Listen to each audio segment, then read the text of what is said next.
বেহেশতের সমস্ত মহিলাদের সরদারিনী হবেন যে ফাতেমা, তারে রেখে যাব তোর ভিতরে, খবরদার কোনো বেয়াদবি করবি না। আবার হযরত আবু যার বলেন, কবরের মাটি তোর ভিতরে কারে রাখবো কি জানিস? তোর ভিতরে আজকে যাকে রেখে যেতেছি তিনি হলেন আখেরি জামানার পয়গম্বর বিশ্বনবী জনাবে মুহাম্মদ রাসূলুল্লাহ সাল্লাল্লাহু আলাইহি ওয়াসাল্লামের কলিজার টুকরা মা ফাতেমাকে তোর ভিতরে রাখবো, খবরদার কবরের মাটি বেয়াদবি করবি না। কিতাবে এসেছে হযরত আবু যারকে বাড়ি শুনতে পেলেন, আওয়াজ এলো, কি যেন বলতেছে, রে আবু যার, আমি ফাতেমা কি চিনি না, হাসান হোসেনের মা কি চিনি না, আলীর স্ত্রী চিনি না, রাসূলের মেয়ে মা ফাতেমা কি চিনি না। আমল যদি ভালো হয় আমার ভিতরে, আমল ভালো নিয়ে যে আসবে শান্তিতে থাকবে, আর আমল যদি খারাপ হয় আমার ভিতরে, তার অবস্থা চূড়ান্ত হয়ে যাবে। আমার ভাইরা, আমার বন্ধুগণ, আমলের উপরে ভিত্তি করে কিয়ামতের দিন নাজাত হবে। আমল যদি খারাপ হয়ে যায় কিয়ামতের দিন কেউ তাকে বাঁচাতে পারবে না। এই জন্য কিয়ামতের ময়দানে, হাসরের দিনে আল্লাহর হাবিব জনাবে মুহাম্মদ রাসূলুল্লাহ সাল্লাল্লাহু আলাইহি ওয়াসাল্লাম সিজদায় পড়ে কাঁদতে থাকবেন। আল্লাহ রাব্বুল আলামিন বলেন, হাবিব রে, আপনি কাঁদেন কেন? আজকে তো আপনার কাঁদার দিন না, আমি আপনাকে মাকামে মাহমুদ দান করেছি, আমি আপনাকে কাউসার দান করেছি, আপনার আজকে সম্মানের দিন, মর্যাদার দিন, কাঁদেন কেন?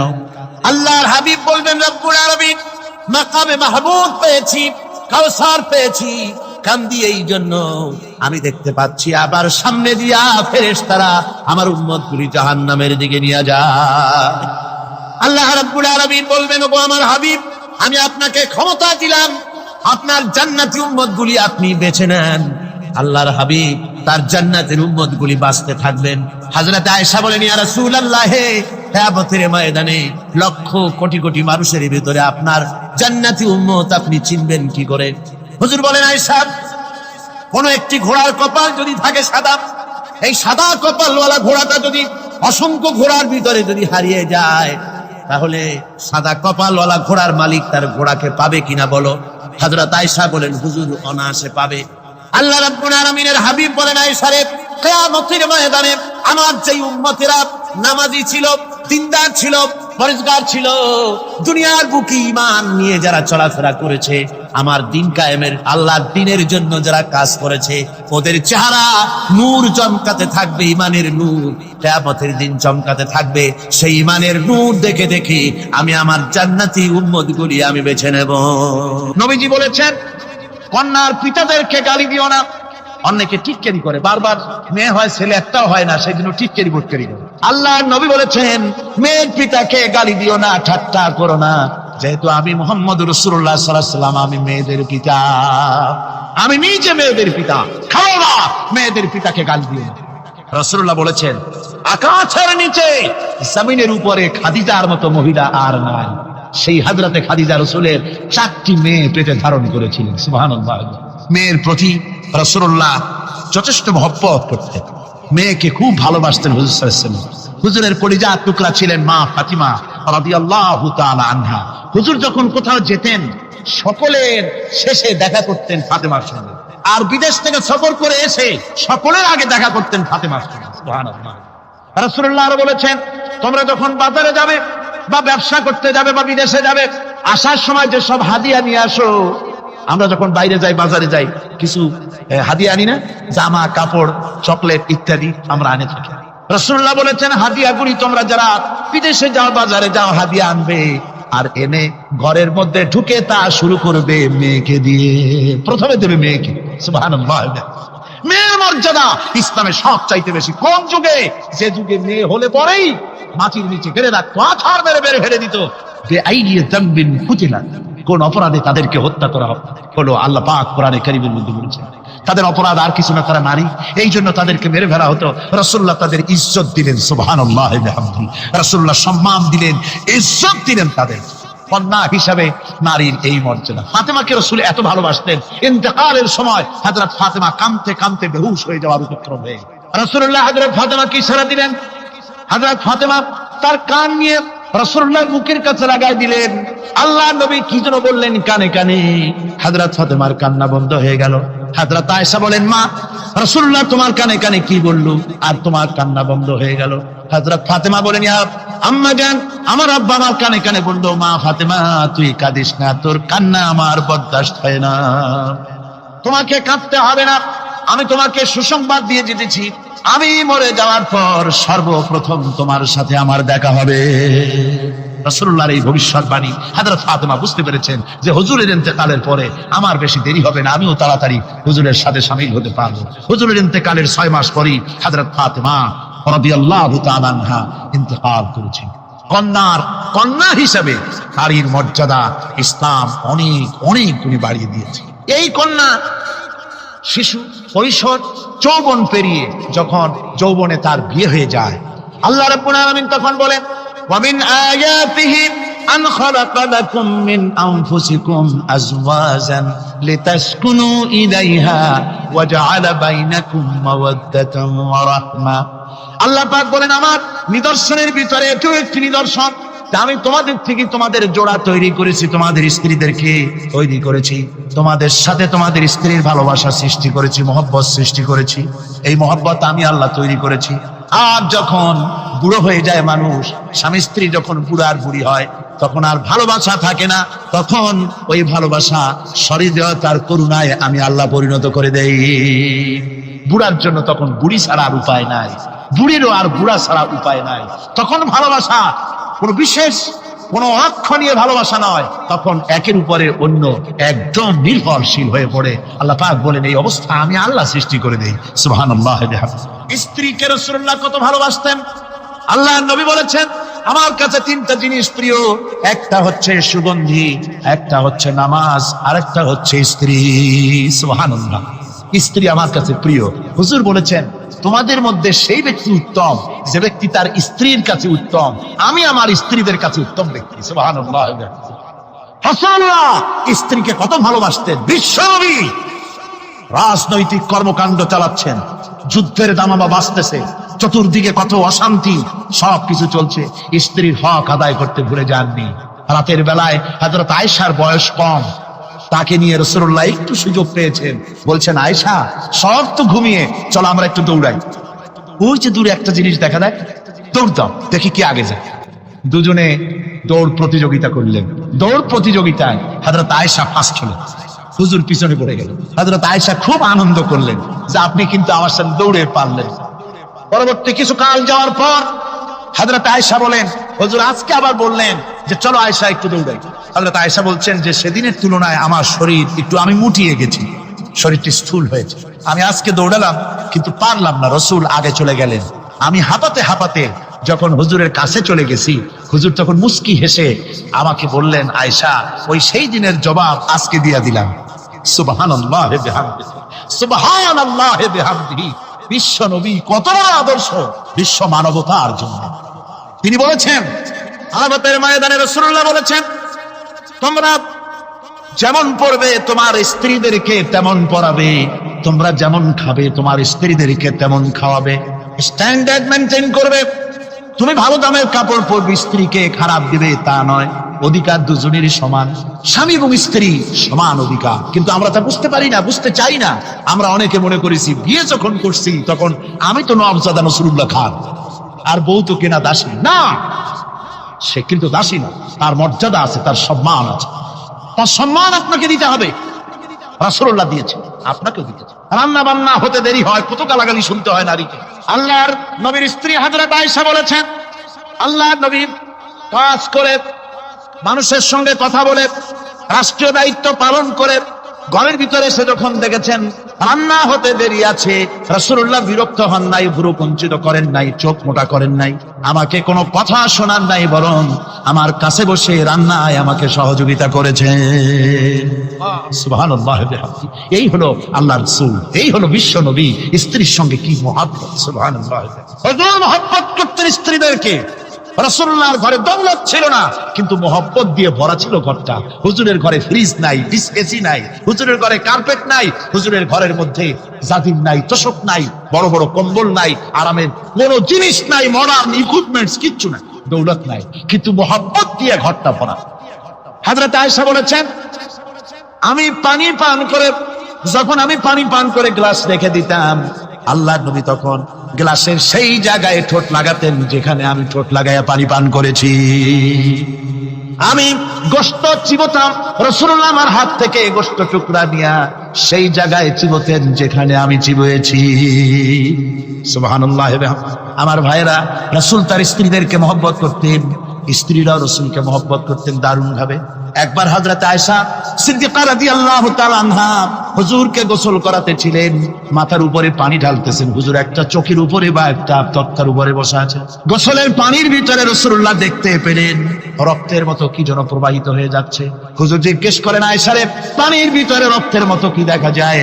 হযরত আয়েশা বলেন, হুজুর আপনি যখন বসেছিলেন অসতর্ক মুহূর্তে তক্তার নিচে আমার একটা আঙ্গুল পড়েছিল পায়ে, আঙ্গুলটা ফেটে বোধহয় রক্ত বেরোতেছে। রাসূলুল্লাহ তাড়াতাড়ি করে উঠলেন আর ওই আঙ্গুলকে ব্যান্ডেজ করে দিলেন। রাসূলুল্লাহ বললেন, আয়েশা রে, আঙ্গুল ফেটে গেছে, একটু আহাহু পর্যন্ত করলে না, এতক্ষণ তুমি কষ্ট করলে কেন? হযরত আয়েশা বলেন, ইয়া রাসূলুল্লাহ, ওটা তো একটা পায়ের আঙ্গুল। আয়েশার কলিজাটা ফেটে যদি রক্ত বেরোতো রাসূলুল্লাহকে উঠতে বলতে আমি পারতাম না। কি মহব্বত রাসূলের সাথে। হযরত আয়েশা বলেন, রাসূল সাল্লাল্লাহু আলাইহি ওয়াসাল্লাম স্ত্রীদেরকে এত ভালোবাসতেন, আমাদের ঘরে গোশত টোস্ত তেমন রান্না বান্না খুব কম হতো। গোশত রান্না হবে কি, মাসের পর মাস চলে গেছে রাসূলের বাড়িতে, হুজুর স্ত্রীরা বলেছেন আমাদের ঘরে চুলে আগুন জ্বলে নাই, একটু শুকনা রুটি, একটু শুকনা খেজুর আর একটু পানি খেয়ে আমাদের জীবন চলেছে, এরকমের অবস্থা হয়েছে। তারপরে এই অবস্থা চলেছে, এর মধ্যে যদি কখন একটু গোশত আসছে, হুজুর যখন ছাগল ছাগল দুম্বা জবাও করেছে, এই দুম্বার গোশত নিয়ে, ছাগলের গোশত নিয়ে রাসূলুল্লাহ নিজে বেরোতেন। হযরত খাদিজার বান্ধবী কোথায় আছে খুঁজে ওই বান্ধবীর কাছে গোশত পৌঁছে দিয়ে আসতে। হযরত আয়েশা বলেন, একদিন আমার ঘুম ভেঙে গেল, দেখি হুজুর আমার কাছে নাই, গেলেন কোথায়? খুঁজতে খুঁজতে যায় দেখি মসজিদে নববীর ভিতরে হুজুর হাত তুলে বসে আছেন, মোনাজাত করতেছেন। আমি পেছনে কি হাত, আমি শুনতে পাচ্ছি নবীজি দোয়া করছেন রব্বুল আলামিন। কিয়ামতের ময়দানে যেদিন সন্তান তার পিতাকে ভুলে যাবে, মা তার সন্তানকে হারায় ফেলবে, ওই কঠিন হাসরের ময়দানে আমি যেন আমার খাদিজাকে হারাইয়া না যাই। মুনাজাতের শেষে হযরত আয়েশা বলেন, ইয়া রাসূলুল্লাহ, খাদিজার কথা আপনার এত কেন বারবার মনে পড়ে? একটা বুড়িরে বিয়ে করেছিলেন 25 বছর বয়সের সময়, 40 বছর বুড়ি, তার কথা কেন এত মহব্বত আপনার মনে পড়ে? তার থেকে যুবতী মেয়ে, সুন্দরী মেয়েকে আপনার স্ত্রী হিসেবে আপনি পান নাই।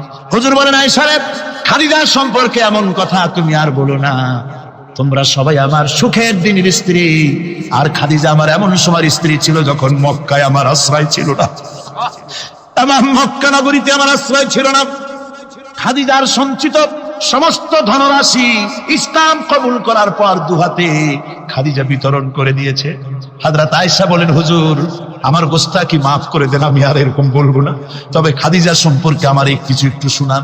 হুজুর বলেন, আয়েশা রে শোনো, গভীর রাত, যত রাত হোক না কেন, ইসলামের দাওয়াত দিয়ে দিয়ে গভীর রাত্রে আমি যখন বাসায় ফিরেছি, ঘরে এসেছি, দরজায় একটা মাত্র ডাক দিয়েছি, খাদিজা, অমনি দরজা খুলে গেছে। আমি জিজ্ঞেস করেছি, খাদিজা রে, যত রাত্রে আসলাম, যতবার আসলাম, একটা ডাকের বেশি লাগলো না, তুমি কি ঘুমাও না? হযরতে খাদিজা বলেছেন, ইয়া রাসূলুল্লাহ, আমার মনের ভিতরে ভয় থাকে, আল্লাহর রাসূল দিনের খেদমতে বাইরে আছেন, আমি যদি আরামে বিছানায় ঘুমায় থাকি আর নবীজি দরজার কাছে দাঁড়ায় আমারে ডাকাডাকি করবে, উঠতে যদি দেরি হয়ে যায় নবীজির সঙ্গে বেয়াদবি হয়ে যাবে, এই মনে করে আপনি না আসা পর্যন্ত দরজার সাথে পিঠ লাগাই আমি দাঁড়াইয়া দাঁড়াইয়া ঘুমাই। আমার ভাইরা, হযরতে খাদিজার ইজ্জত স্বয়ং আল্লাহ দিয়েছে। কে দিয়েছে? হাদিস শরীফে এসেছে, রাসূলুল্লাহ জাবালে নূরে বসা, গারে হেরার ভিতরে বসা, হযরতে জিবরাইল রাসূলুল্লাহর সঙ্গে কথা বলতেছেন। একটু পরে হযরতে জিবরাইল বলেন, ইয়া রাসূলুল্লাহ, আমি আর এখানে বসবো না, আমি এখন চলছি, আমি দেখতে পাচ্ছি খাদিজা আসতেছে আপনার জন্য খাবার নিয়ে। খাদিজা যখন আপনার কাছে পৌঁছে যাবে, আপনি খাদিজাকে শোনায় দিবেন আল্লাহ রাব্বুল আলামিন খাদিজাকে সালাম জানাইছে। সুবহানাল্লাহ। রাসূলুল্লাহর কাছে হযরতে খাদিজা যখন আসলেন, হুজুর বললেন, খাদিজা, আজকে তোমার জন্য দারুণ সুখবর। বলে কি? বলে আল্লাহ পাক, জিবরাইল কেমন উঠে গেল আমার কাছ থেকে, জিবরাইল বলে গেল আল্লাহ তোমাকে সালাম বলেছে। হযরত খাদিজা কেঁদে ফেললেন, বললেন, ইয়া রাসূলুল্লাহ, আমার নারী জন্ম সার্থক, আল্লাহ আমাকে সালাম বলেছে, এর জবাব কেমনে দিতে হয় হুজুর আমি তো জানি না, আপনি আমার পক্ষ থেকে আল্লাহর সালাম কিভাবে দেওয়া লাগে আপনি দিয়ে দিন, আমি তো বুঝি না কেমনে আল্লাহর সালামের জবাব। হুজুর বললেন, খাদিজা, শুধু আল্লাহ নয়, জিবরাইলও তোমাকে সালাম বলে গেছে। হযরতে খাদিজা বললেন, হযরত জিবরাইলকে আমার সালামের জবাবটা ওয়ালাইকুমুস সালাম বলেন। হযরত খাদিজার এই মর্যাদা ছিল। আমার ভাইরা, রাসূল পাক সাল্লাল্লাহু আলাইহি ওয়াসাল্লাম এভাবে মহব্বত করেছেন স্ত্রীদেরকে। সুতরাং স্বামী স্ত্রীর মহব্বত আল্লাহ জান্নাতি নিয়ামত। কি নিয়ামত? যে ঘরের মধ্যে স্বামী স্ত্রীর মধ্যে মিল মহব্বত আছে, এটা বেহেশতের মতো। আর যেখানে মিল মহব্বত নাই, এটা জাহান্নামের মতো। ঠিক কি?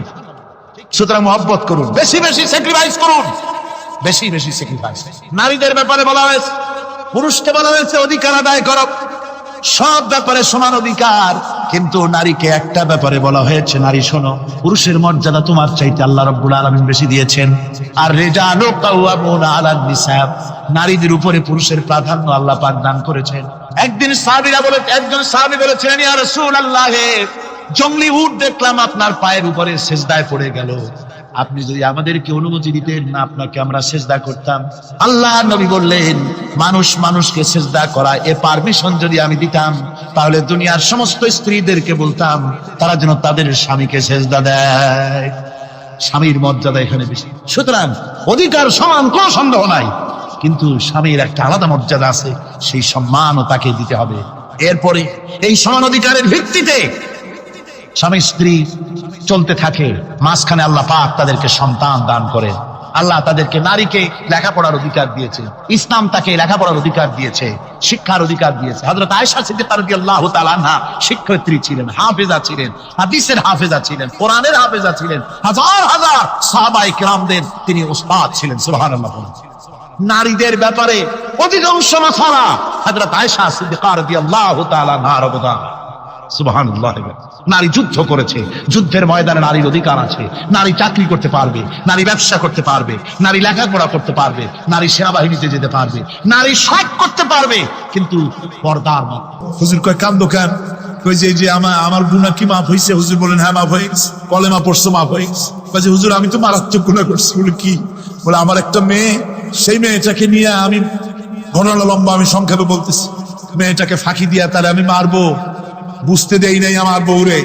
বললাম চলো বেড়াইতে যাই। মেয়েটা আমার সাথে সাজাই দিয়েছে, তার মা বেড়াতে নিয়ে যাবো এইটা কথা মনে করে। মেয়েটা কদ্দূর যায়, আবার আব্বা আব্বা বলে আমার দিকে ফিরে আসে, আবার পিছনে থাকে, আবার আব্বা আব্বা বলে জড়ায় ধরে। এইভাবে করতে করতে যখন নির্জন এলাকায় গেলাম, আমি পাহাড়ের পাশে গর্ত খোঁড়া আরম্ভ করলাম। গর্ত কুচি আর মাটি ছিটে এসে আমার দাড়িতে লাগে। বাচ্চা মেয়েটা আমার কাছে এসে দাড়ি দিয়ে ধুল ছাড়ায় দেয়, আব্বা তোমার দাড়িতে ধুল লাগতেছে, তুমি এই কষ্ট করতেছো কেন? মেয়ে তো বোঝে না যে আমি তার জন্য কবর খুঁজতেছি। কবরটা খোঁড়া হয়ে যাওয়ার পর মেয়েটারে বান্ধা শুরু করলাম। মেয়ে এখন কাঁদতেছে, বাবা আমার বান্ধব কেন?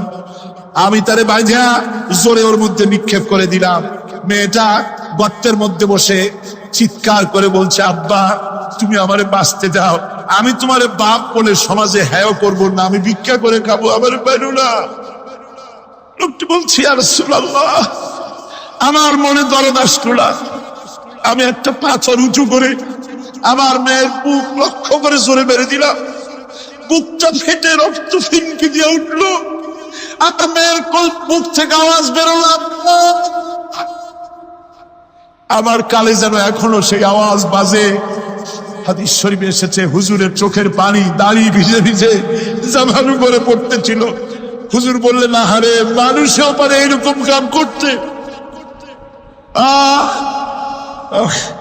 পৃথিবীতে নারীর যখন কোনো সম্মান ছিল না, মর্যাদা ছিল না, সেই সময় আমার রাসূল, আমার বিশ্বনবী নারীদেরকে সম্মানের হাত ধরে গর্তের ভিতর থেকে উঠাইয়া রানীর সিংহাসনে বসায় দিলেন।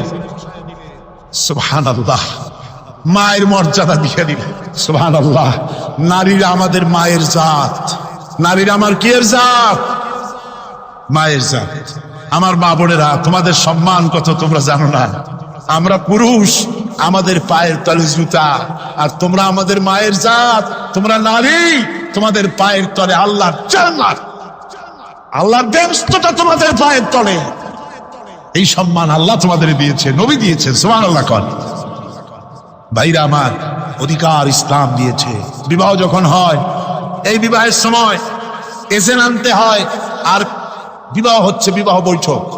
এজেন্ট আনার জন্য ওই যে কি জানি কয়, ম্যারেজ রেজিস্ট্রার বা মৌলবি সাহেব, কার অনুমতি আগে না, বলেন কারণ তাহলে অধিকার ইসলাম পুরুষে দিল না মেয়ে লোকে দিল?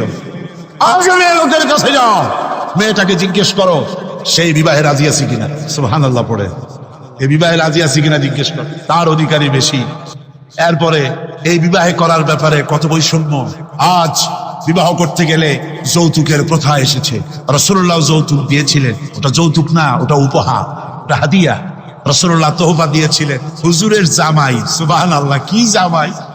এক জামাই তো জিন্নুর আইন, যাকে ফেরেশতারা পর্যন্ত লজ্জা করতো যারে দেখে, হযরত উসমান রাদিয়াল্লাহু তাআলা আনহু। আরেকজন হযরত আলী কাররামাল্লাহু ওয়াজহাহু। হযরত আলী, যার সম্পর্কে রাসূল পাক সাল্লাল্লাহু আলাইহি ওয়াসাল্লাম যাকে কত সম্মান দিয়েছেন, কত মর্যাদা দিয়েছেন, এই হলো হযরত আলী হুজুরের জামাই। আনা মাদিনাতুল ইলম ওয়া আলিউম বাবুহা, আমি হলাম জ্ঞানের রাজ্য আর আলী হলো সেই রাজ্যে প্রবেশের দরজা। সুবহানাল্লাহ। ভাইরা, এই হলো জামাই। আর মেয়ে খাতুনে জান্নাত বিনতে রাসূল, বেহেশতের সমস্ত রমণীদের সরদারিনী মা ফাতিমাতুজ জাহরা রাদিয়াল্লাহু তাআলা আনহা। কি উপহার দিলেন বিয়েতে রাসূল! এই মেয়ে আর এই জামাই। উপহার হলো খেজুরের ছোবড়ার একটা তোষক, পানি উঠাবার জন্য একটা মশক, আর আটা পেশা একটা জাত। এই হলো নবীর মেয়ে আর জামাইয়ের জন্য। আবার স্ত্রীরা রাসূলের প্রতি কি ভালোবাসা দেখেছেন। হযরত উম্মে হাবিবা রাদিয়াল্লাহু তাআলা আনহা, আমাদের মা আবু সুফিয়ান রাদিয়াল্লাহু তাআলা আনহু, তার মেয়ে। তার কাছে আবু সুফিয়ান তখনও কাফের, সেই কুফরি হালতে মেয়ের ঘরে গিয়েছেন। যাওয়ার পরে হযরত উম্মে হাবিবা বাপ যখন বসতে গিয়েছেন, তখন উম্মে হাবিবা বলছেন যে আবা একটু দাঁড়ান। এই অবস্থায় দাঁড়াতে বলে বিছানাটা উল্টায়া দিয়া তারপরে বললেন যে বসেন। বাপ মনে খুব দুঃখ পেলেন। আবু সুফিয়ান বললেন, মা উম্মে হাবিবা, আমি তোমার পিতা, ভালো একটা বিছানা থাকলে তাই বিছায় দেওয়া উচিত ছিল, আর তুমি বিছানাটা উঠাইয়া তারপরে আমার খালি জায়গায় বসতে বললা, আমি তোমার ব্যবহারে আহত হলাম। হযরত উম্মে হাবিবা বলেন, আব্বা জান, নিশ্চয়ই আপনি আমার আব্বা, শ্রদ্ধেয় পিতা, কোনো সন্দেহ এতে নাই, কিন্তু আপনি একজন কাফের। আল্লাহর রাসূল যে বিছানায় বসেন, সেই বিছানা আমি একটা কাফেরকে বসতে দিতে পারি না। আমরা যখন মরে যাব, আমাদের হাড্ডি গুড্ডি যখন মাটির সাথে একেবারে মিশে যাবে, তখন কি আমরা নতুন ভাবে আবার আমরা পুনরুত্থিত হব? আমাদের কি আবার চিন্তা করা হবে? আল্লাহ রাব্বুল আলামিন বলেন, কুল কুনু হিজারাতান আও হাদিদা। ও নবী, শুনিয়ে দেন, তোমরা যদি মরে গিয়া মাটির সাথে মিশে গিয়া যদি পাথরও হয়ে যাও, আর যদি তোমরা লোহাও হয়ে যাও, তারপরেও আল্লাহ রব্বুল আলামিন তোমাদেরকে জিন্দা করবেন, আবার তোমাদের উঠাবেন। ওরা বলে যে আচ্ছা বুঝলাম, কে উঠাবে আমাদের? কেমনে উঠাবে? আল্লাহ পাক বলেন, ফাসায়াকুলুনা মান ইউঈদুনা। ওরা বলে আমাদেরকে কে উঠাবে, আমাদেরকে কে জিন্দা করবে? আল্লাহ পাক জবাবে বলেন, কুলিল্লাযী ফাতারাকুম আউওয়ালা মাররা। যিনি তোমাদেরকে প্রথম সৃষ্টি করেছেন, তিনি আবার তোমাদেরকে জিন্দা করবেন। আল্লাহ পাক সুন্দর করে বুঝাচ্ছেন। এই সব কথা শোনার পরে فَسَيُنْغِضُونَ إِلَيْكَ رُؤُوسَهُمْ وَيَقُولُونَ مَتَى هُوَ। এসব কথা শোনার পরে আল্লাহ বলেন, ওই কাফেরেরা মাথা ঝুলায় ঝুলায় বলে, আচ্ছা তা বুঝলাম। আল্লাহ বলেন, ওরা মাথা ঝুলায় আর বলে, আচ্ছা বুঝলাম, তবে কিয়ামত কবে সেই কিয়ামত অনুষ্ঠিত হবে? আল্লাহ বলেন, নবী শোনায় দাও, কুল আসা আইয়াকুনা করিবা।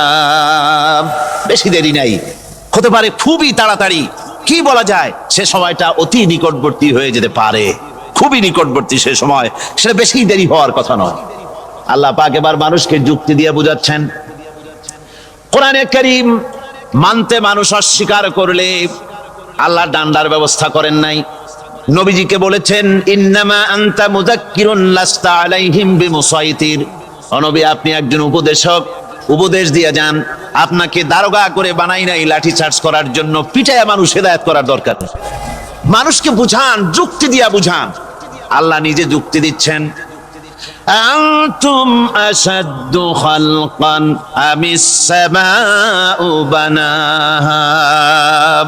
ওই কাফেরেরা, তোমরা যারা পরকালকে অস্বীকার করো, তোমাদেরকে উঠাইতে পারবো না যারা তোমরা বলছো, তোমাদেরকে সৃষ্টি করা কঠিন না ওই বিশাল আকাশটাকে সৃষ্টি করা কঠিন? ওই বিশাল আকাশটাই তো আমি আল্লাহ সৃষ্টি করেছি, জোরে কোন সুবহানাল্লাহ। তো অত বড় আকাশটারে যিনি বানাইতে পারলেন, সে কথা বুঝি তোমাকে তৈরি করতে পারবে না? আল্লাহ পাক বলছেন, ফানজুর ইলা আসারি রাহমাতিল্লাহি কাইফা ইউহিল আরদা বা'দা মাউতিহা। লক্ষ্য করে দেখো, এই পৃথিবীর মাটিকে আল্লাহ কিভাবে জিন্দা করেন, মুর্দা মাটি। এই মাটি চৈত্র বৈশাখ মাসে প্রখর রোদে মাটি ফেটে চৌচির হয়ে যায়। এই ফেটে যাওয়া চৌচির মাটিতে আল্লাহ পাক বৃষ্টির পানি দিয়ে এই মাটিকে, এই মৃত্যু মাটিকে আল্লাহ পাক যেভাবে জিন্দা করেন, ইন্না যালিকা লামুহিল মাউতা ওয়া হুয়া আলা কুল্লি শাইইন কাদির, সে আল্লাহ পাক তোমরা মরলে পরে আবার এভাবে জিন্দা করতে পারবেন। জোরে কোন সুবহানাল্লাহ। আমার ভাইয়েরা, আল্লাহ পাকের পরে বলেন, দেখো মৃত্যু জমিনকে কেমনে জিন্দা করি। আল্লাহুল্লাযী আরসালার রিয়াহা ফাতুসিরু সাহাবা ফাসুকনাহু ইলা বালাদিম মাইতিন ফাআহইয়ানা বিহিল আরদা বা'দা মাউতিহা কাযালিকান নুশুর। আমি আল্লাহ রাব্বুল আলামিন ওই সমুদ্রের নোনা পানিগুলোকে, সমুদ্রের লবণাক্ত পানিগুলিকে বাষ্পীয় আকারে উত্থিত করে মেঘমালায় পরিণত করি, আর এরপরে বাতাসকে হুকুম করি, বাতাস এই মেঘটারে টেনে নিয়ে যাও মুখ জায়গায়। মেঘ চলে এলো, আল্লাহ রাব্বুল আলামিন বলেন, মেঘ এবার বিন্দু বিন্দু করে বৃষ্টি বর্ষণ করে দে। আমার হুকুমে ওই পানিগুলি বৃষ্টি হয়ে বিন্দু বিন্দু হয়ে জমিনে পতিত হয়। আল্লাহ বলেন, এভাবে করে বৃষ্টির পানি দিয়া মরা জমিনকে জিন্দা করে দিয়া নববধূ গর্ভধারণের যেমন প্রস্তুতি নেয়, বৃষ্টির পানি পায়া মরা জমিন তেমন ফসল ধারণের জন্য প্রস্তুতি নিয়ে নেয়। সুবহানাল্লাহ বিহামদি। এইটা যেভাবে আমি করি, কাযালিকান নুশুর, এইভাবে করে তোমাদের কি কিয়ামতের দিন আমি জিন্দা করতে পারবো? কেমনে অস্বীকার করো? কাইফা তাকফুরুনা বিল্লাহি ওয়া কুনতুম আমওয়াতান ফাহইয়াকুম সুম্মা ইউমীতুকুম সুম্মা ইলাইহি তুরজাউন। কি করে তুমি আমাকে, আমি আল্লাহকে অস্বীকার করো? কুনতুম আমওয়াতান, তুমি ছিলে নিষ্প্রাণ, ফাহইয়াকুম, এরপরে আমি তোমাকে জিন্দা করলাম, সুম্মা ইউমীতুকুম, এরপরে তোমাকে আমি মৃত্যু করব, সুম্মা ইউহয়িকুম, এরপরে তোমাদের আবার আমি জিন্দা করব, সুম্মা ইলাইহি তুরজাউন, এরপরে তোমাদের সকলকেই আমার কাছে ফিরে আসতে হবে। দেখেন না, আমরা যখন মানুষকে কবরে রাখি, কবরে রাখা তারপরে উপরে মাটি দিয়ে কি বলেন আপনারা? মিনহা খালাকনাকুম, পড়েন, মিনহা খালাকনাকুম ওয়া ফিহা নুঈদুকুম ওয়া মিনহা নুখরিজুকুম তারাতান উখরা। এ বান্দা, এই মাটি দিয়া তোরে তৈরি করা হয়েছিল, এ মাটির ভিতরে রেখে গেলাম, আবার এই মাটি থেকে আল্লাহ রাব্বুল আলামিন তোমারে জিন্দা করবেন। কিয়ামতের ময়দানে সকলকে উঠতে হবে সেখানে আল্লাহর দরবারে। আল্লাহ পাক বলছেন, বান্দা কেমনে অস্বীকার করো? ইন কুনতুম ফি রাইবিম মিনাল বা'স ফাইন্না খালাকনাকুম মিন তুরাব। পরকালকে যারা অস্বীকার করো, কিয়ামতে উঠতে হবে, এটাকে কিভাবে অস্বীকার করো? চিন্তা করে দেখো, তুমি নিষ্প্রাণ মাটি ছিলে, সেই মাটি দিয়েই আমি তোমাকে তৈরি করেছি। আবার আল্লাহ পাক মানুষকে আরো বুঝান, কিয়ামত আছে, পরকাল হবে, আল্লাহর দরবারে উঠতে হবে। আলাম ইয়াকুন নুতফাতাম মিন মানিজ্জিয়ুমনা, তুমি কি মাতৃগর্ভে নিক্ষিপ্ত এক ফোঁটা পানি ছিলে না? সুম্মা কানা আলাকাতান ফাখালাকা ফাসাওয়া, এরপরে তোমাকে মাংসপিণ্ডে, জমাট রক্তে মাংসপিণ্ডে পরিণত করা হলো, এরপরে তোমাকে সুন্দর করে তোমাকে সুগঠিত করা হলো। ফাজআলা মিনহু যাওজাইনি যাকারা ওয়াল উনসা, এরপরে মাতৃগর্ভের ভিতরে আমি এটাকে পুরুষ বানালাম, কন্যা সন্তান অথবা পুত্র সন্তানে পরিণত করলাম। এইটা যে পেরেছে, যিনি পেরেছেন, আলাইসা যালিকা বিকাদিরিন আলা আইয়ুহিয়াল মাউতা, সে আল্লাহর পক্ষে কি সম্ভব নয় যে তোমার মৃত্যুর পরে তিনি আবার জিন্দা করতে পারবেন? কি বলেন সম্ভব না?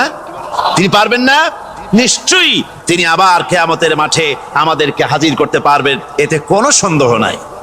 আল্লাহ পাক সেই জন্য এখানে বলতেছেন যে ওরা বাল কাযযাবু বিসসাম, ওরা আসলেই পরকালকে অস্বীকার করেছে। আপনি যে নবী এতে কোনো সন্দেহ নাই।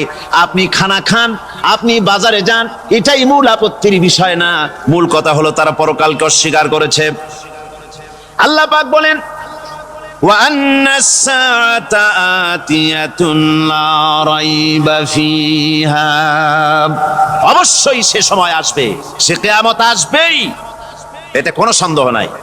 ওয়া আন্নাল্লাহা ইয়াবআসু মান ফিল কুবুর, আর আল্লাহ পাক তিনি কবরের মধ্যে অন্তর্হিত যা কিছু আছে সবাইকে কিয়ামতের দিন আল্লাহ পাক ময়দানে উঠাবেন। কিয়ামতে আল্লাহর দরবারে সকলকে হাজির হতে হবে। আমার বন্ধুগণ, আল্লাহ পাক বলেন ওয়ালাকাদ খালাকনাল ইনসানা মিন সুলালাতিন মিন তিন, লক্ষ্য করো, তুমি ছিলে মাটির নির্যাস থেকে তোমাকে তৈরি করা হয়েছে। শুধু মাটির নির্যাস থেকে তোমাকে কোনো মডেল ছাড়া, কোনো ধরনের আদর্শ ছাড়া, কোনো ধরনের নমুনা ছাড়া তোমাকে সৃষ্টি করা হলো। সুম্মা জাআলনাহু নুতফাতান ফি কারারিম মাকিন, এরপরে মাতৃগর্ভের একটা অত্যন্ত সুরক্ষিত জায়গায় তোমাকে সংরক্ষণ করা হয়েছিল। সুম্মা খালাকনান নুতফাতা আলাকাতান ফাখালাকনাল আলাকাতা মুদগা, রক্তপিণ্ডকে, নাপাক পানিকে জমাট রক্ত করেছি, জমাট রক্তকে আমি আবার গোশত পিণ্ডে পরিণত করেছি। ফাকাসাউনাল ইযামা লাহমা, এরপরে সুন্দর করে চামড়া দিয়া, গোশত দিয়ে একটা আকৃতি তোমাকে দান করেছি। সুম্মা আনশানাহু খালকান আখারা ফাতাবারাকাল্লাহু আহসানুল খালিকিন, এরপরে সুন্দর একটা বিশেষ একটা আকৃতি দিয়ে তোমাকে আমি সুন্দর করে সুগঠিত করে তোমাকে তৈরি করেছি। সুম্মা ইন্নাকুম বাদা যালিকা লামাইয়িতুন, এরপরে আমি আল্লাহ রাব্বুল আলামিন তোমাকে মৃত্যু দেব, অবশ্যই তোমাকে মৃত্যুবরণ করতে হবে। সুম্মা ইন্নাকুম ইয়াউমাল কিয়ামাতি তুবআসুন, এরপরে কিয়ামতের দিন আসবে, ওই বিশেষ মুহূর্ত আসবে, সেই নির্দিষ্ট সময় আসবে, ওই কিয়ামতের মাঠে আল্লাহর দরবারে তোমাদের সকলকে উঠতে হবে, কোনো সন্দেহ তাতে নাই। আল্লাহ পাক বলছেন وَأَعْتَدْنَا لِمَنْ كَذَّبَ بِالسَّاعَةِ سَعِيرًا, আমার এই পরকালকে, এই আখিরাতকে, কিয়ামতের দিনকে যারা অস্বীকার করবে, যারা মিথ্যা মনে করবে, আমি তাদেরকে জ্বলন্ত আগুনের শাস্তি তাদের জন্য রেখেছি। জোরে বলেন নাউজুবিল্লাহ। সেই কিয়ামত যে দিনটা আল্লাহ পাক মানুষের জন্য রেখেছেন, সেই কিয়ামতের অবস্থা বড়ই মারাত্মক। মানুষেরা তা জানে না। মানুষ যদি তা বুঝতে পারতো, জানতে পারতো, তাহলে মানুষেরা গুনাহের কাজ করতে পারতো না। আপনারা কি চিন্তা করেন, ওই যে কাফেরগুলি মক্কার জীবনে, রাসূল পাক সাল্লাল্লাহু আলাইহি ওয়াসাল্লামের মক্কি জিন্দেগিতে যে সমস্ত মানুষগুলি চুরি করতো, ডাকাতি করতো, জিনা করতো, বদমাশি করতো, মানুষ হত্যা করতো, এই লোকগুলি ফিরে আসতো কিসের কারণে? তাদেরকে এই আখিরাতের কথা বলা হয়েছে, এই পরকালের কথা বলা হয়েছে। কোরআন শরীফে আল্লাহ রাব্বুল আলামিন পরকালের কথা, মৃত্যুর কথা, কিয়ামতের কথা, হাসরের কথা, সিরাতের কথা, মিজানের কথা, মওতের কথা যত বলেছেন, জান্নাতের কথা যত জায়গায় যতগুলা বলেছেন, সবগুলি আয়াতে কারিমা যদি এক জায়গায় করা যায় তাহলে পুরা কোরআন শরীফের 1/3 10 পারার সমান হবে। জোরে বলেন সুবহানাল্লাহ। যেহেতু পরকালের চিন্তা ছাড়া মানুষের জীবন পরিচ্ছন্ন হতে পারে না, সুন্দর হতে পারে না, অপরাধ মুক্ত হতে পারে না। আল্লাহ পাক বলেন সেই দিনটি বড়ই ভয়ানক, বিপজ্জনক। ওই দিনটির ব্যাপারে আল্লাহ পাক তার বান্দাদেরকে সতর্ক করে দিয়েছেন, বান্দারা সতর্ক হয়ে যাও, এইভাবে দিন যাবে না। কিয়ামত আসবে, আর ওই কিয়ামত এত মারাত্মক হবে। আল্লাহ সতর্ক করছেন বান্দাদেরকে, ইয়া আইয়ুহান নাসুত্তাকু রাব্বাকুম ইন্না জালজালাতাস সাআতি শাইউন আযীম। হে মানব সকল, আত্মরক্ষা করো খোদার গজব থেকে, আল্লাহর গজব থেকে আত্মরক্ষা করো। ইন্না জালজালাতাস সাআতি শাইউন আযীম, সেই কিয়ামতের সেই কম্পন খুবই মারাত্মক, খুবই ভয়াবহ কম্পন সৃষ্টি হবে সেদিন। ইয়াউমা তারাউনাহা তাযহালু কুল্লু মুরদিআতিন আম্মা আরদাআত, সেদিন দেখতে পাবে স্তন্যদায়িনী মা, যে মা তার সন্তানকে দুধ দেয়, ওই মাও তার দুধের বাচ্চার কথা ভুলে যাবে, মনে থাকবে না। আল্লাহ রাব্বুল আলামিন বলেন, ওয়াতাদাউ কুল্লু যাতিন হামলিন হামলাহা, গর্ভধারিণী মেয়ে লোক তাদের গর্ভ খসে পড়বে। ওয়াতারান নাসা সুকারা, মানুষকে মানুষ দেখতে পাবে, মানুষগুলো উদ্ভ্রান্ত হয়ে পাগলের মতো ছুটাছুটি করছে। আল্লাহ বলেন, ওয়ামা হুম বিসুকারা, আসলে এরা নেশাগ্রস্ত নয়, আসলে পাগল হয় নাই। তো ছুটছে কেন? কেন? স্তন্যদায়িনী মা দুধের বাচ্চার কথা ভুলে গেছে। গর্ভধারিণী গর্ভবতী নারী, তার গর্ভ খসে পড়েছে, মানুষ পাগলের মতো দৌড়াচ্ছে। কারণ কি? পাগল তো হয় নাই। আল্লাহ বলেন, আসল কারণ হলো ওয়ালাকিন্না আযাবাল্লাহি শাদীদ, আল্লাহর ভয়ঙ্কর আযাব। আর এই সব দৃশ্য, এই সব কম্পন মানুষের মধ্যে ত্রাস সৃষ্টি করে দিয়েছে, এই অবস্থার সৃষ্টি করেছে। আমার ভাইয়েরা, আল্লাহ পাক বলেন, وأنذرهم يوم الآزفة إذ القلوب لدى الحناجر كاظمين। ও নবী, মানুষদেরকে আপনি সতর্ক করেন, ওই দিনটা এমন হবে, ভয়ের চোটে মানুষের কলিজা তার মুখের কাছে চলে আসবে। মানুষ ভয়তে অস্থির হয়ে যাবে, কলিজা গলার কাছে চলে আসবে। সেই দিনের কথা তাদের শোনায় দেন। ওই দিনটা এমন মারাত্মক দিন। ফাকাইফা তাত্তাকুনা ইন কাফারতুম ইয়াওমান ইয়াজআলু বিলদানা শিবা, সেদিন ভয়ে চিন্তায় যুবক ছেলে বৃদ্ধে পরিণত হয়ে যাবে, কিশোরগুলি তরুণগুলি বৃদ্ধে পরিণত হয়ে যাবে। আমার বন্ধুগণ, মানুষ সেদিন দিক বিদিক হয়ে দৌড়াতে থাকবে, পালাবো কোথায়? আল্লাহ কোরআন শরীফে সব কথা বলে দিয়েছেন। ইয়াকুলুল ইনসানু আইনাল মাফার, কোথায় ভাগবো, পালাবো কোথায়? অস্থির হয়ে মানুষ দৌড়াতে থাকবে, পালাবো কোথায়, যাব কোথায়? আল্লাহ বলেন, কাল্লা লা ওয়াজারা ইলা রাব্বিকা ইয়াউমাইযিনিল মুস্তাকার, ভাগবার কোনো রাস্তা নাই, পালাবার কোনো পথ নাই, একমাত্র তোমার রব ছাড়া, আল্লাহর দরবার ছাড়া পালানোর কোনো রাস্তা আজার নাই। আমার বন্ধুগণ,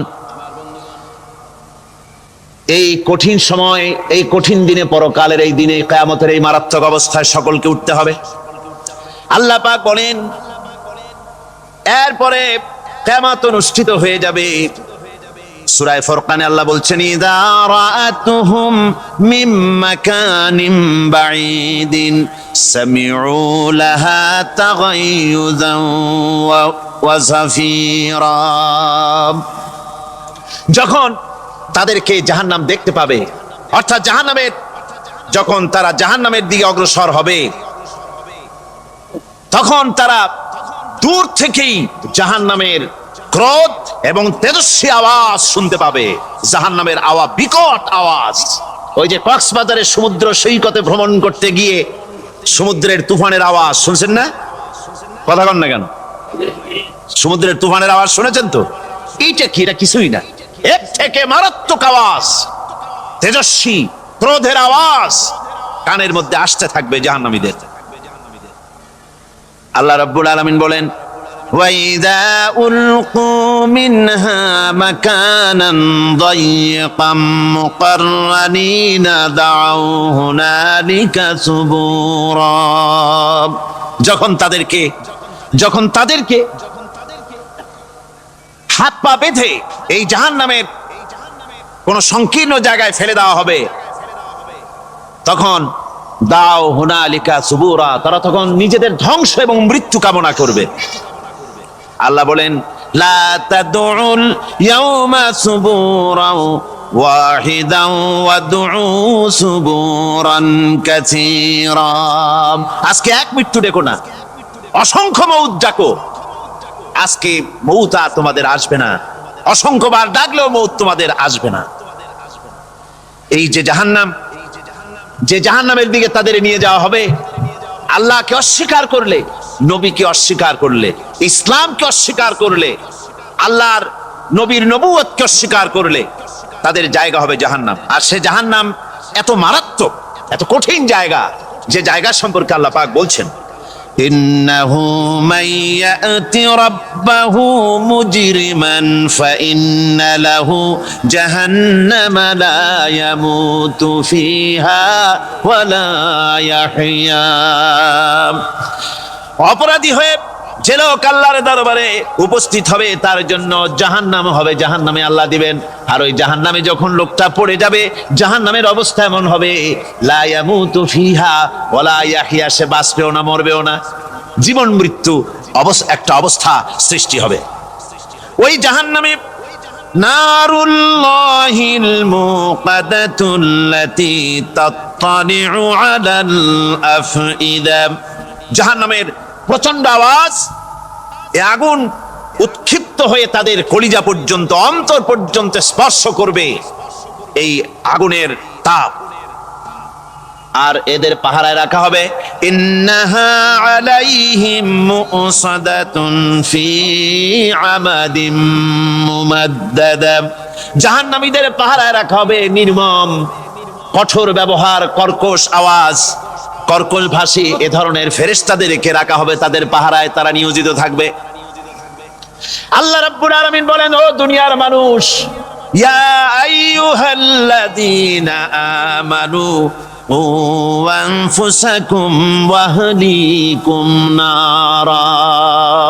ও ঈমানদারেরা, আল্লাহর তো দয়া বেশি বান্দার জন্য। বান্দার উপরে দয়া কার সবচেয়ে বেশি? সবচেয়ে বেশি দয়া হলো বান্দার উপরে আল্লাহর। আল্লাহ চান না যে সে জাহান্নামে যাক, কঠিন জায়গা জাহান্নাম। আল্লাহ বলেন, ও মুমিনেরা, তুমি নিজে আর তোমার পরিবারবর্গকে জাহান্নামের আগুন থেকে রক্ষা করো, আগুন থেকে রক্ষা করো, জাহান্নামের রাস্তা থেকে তাদের ফিরাও। ওই জাহান্নাম, যেই জাহান্নামের ইন্ধন হবে মানুষ আর পাথর, ফিরাও জাহান্নাম থেকে মানুষকে, তোমার সন্তানদেরকে ফিরাও। আজকে যে সব সন্তানের আল্লাহ বলেন তুমি নিজে বাঁচো, আহলো আয়ালকে বাঁচাও। যে সব সন্তান তোমার নামাজ নাই, রোজা নাই, আল্লাহ পরকালের চিন্তা নাই, যারা ইসলামকে বিশ্বাস করে না, যারা মনে করে কোরআন হচ্ছে বেহেশত দোজখের কথা শুধু, ওতে কোন মানুষের অর্থনীতি, সমাজনীতি, রাজনীতির ব্যাপার নাই, মানুষের জীবনের দরকারি জিনিসগুলি সেখানে নাই। সুতরাং আমরা যদি দুনিয়ায় সুখ সমৃদ্ধি পেতে চাই, তাহলে আমাদেরকে মানুষের তৈরি করা মতবাদ মানতে হবে।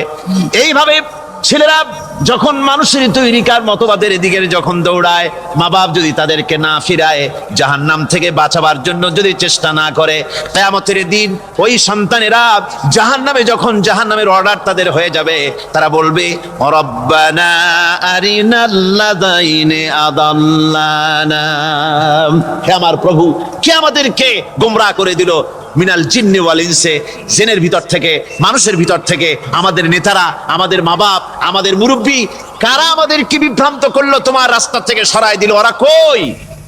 ওদেরকে নিয়ে আসো।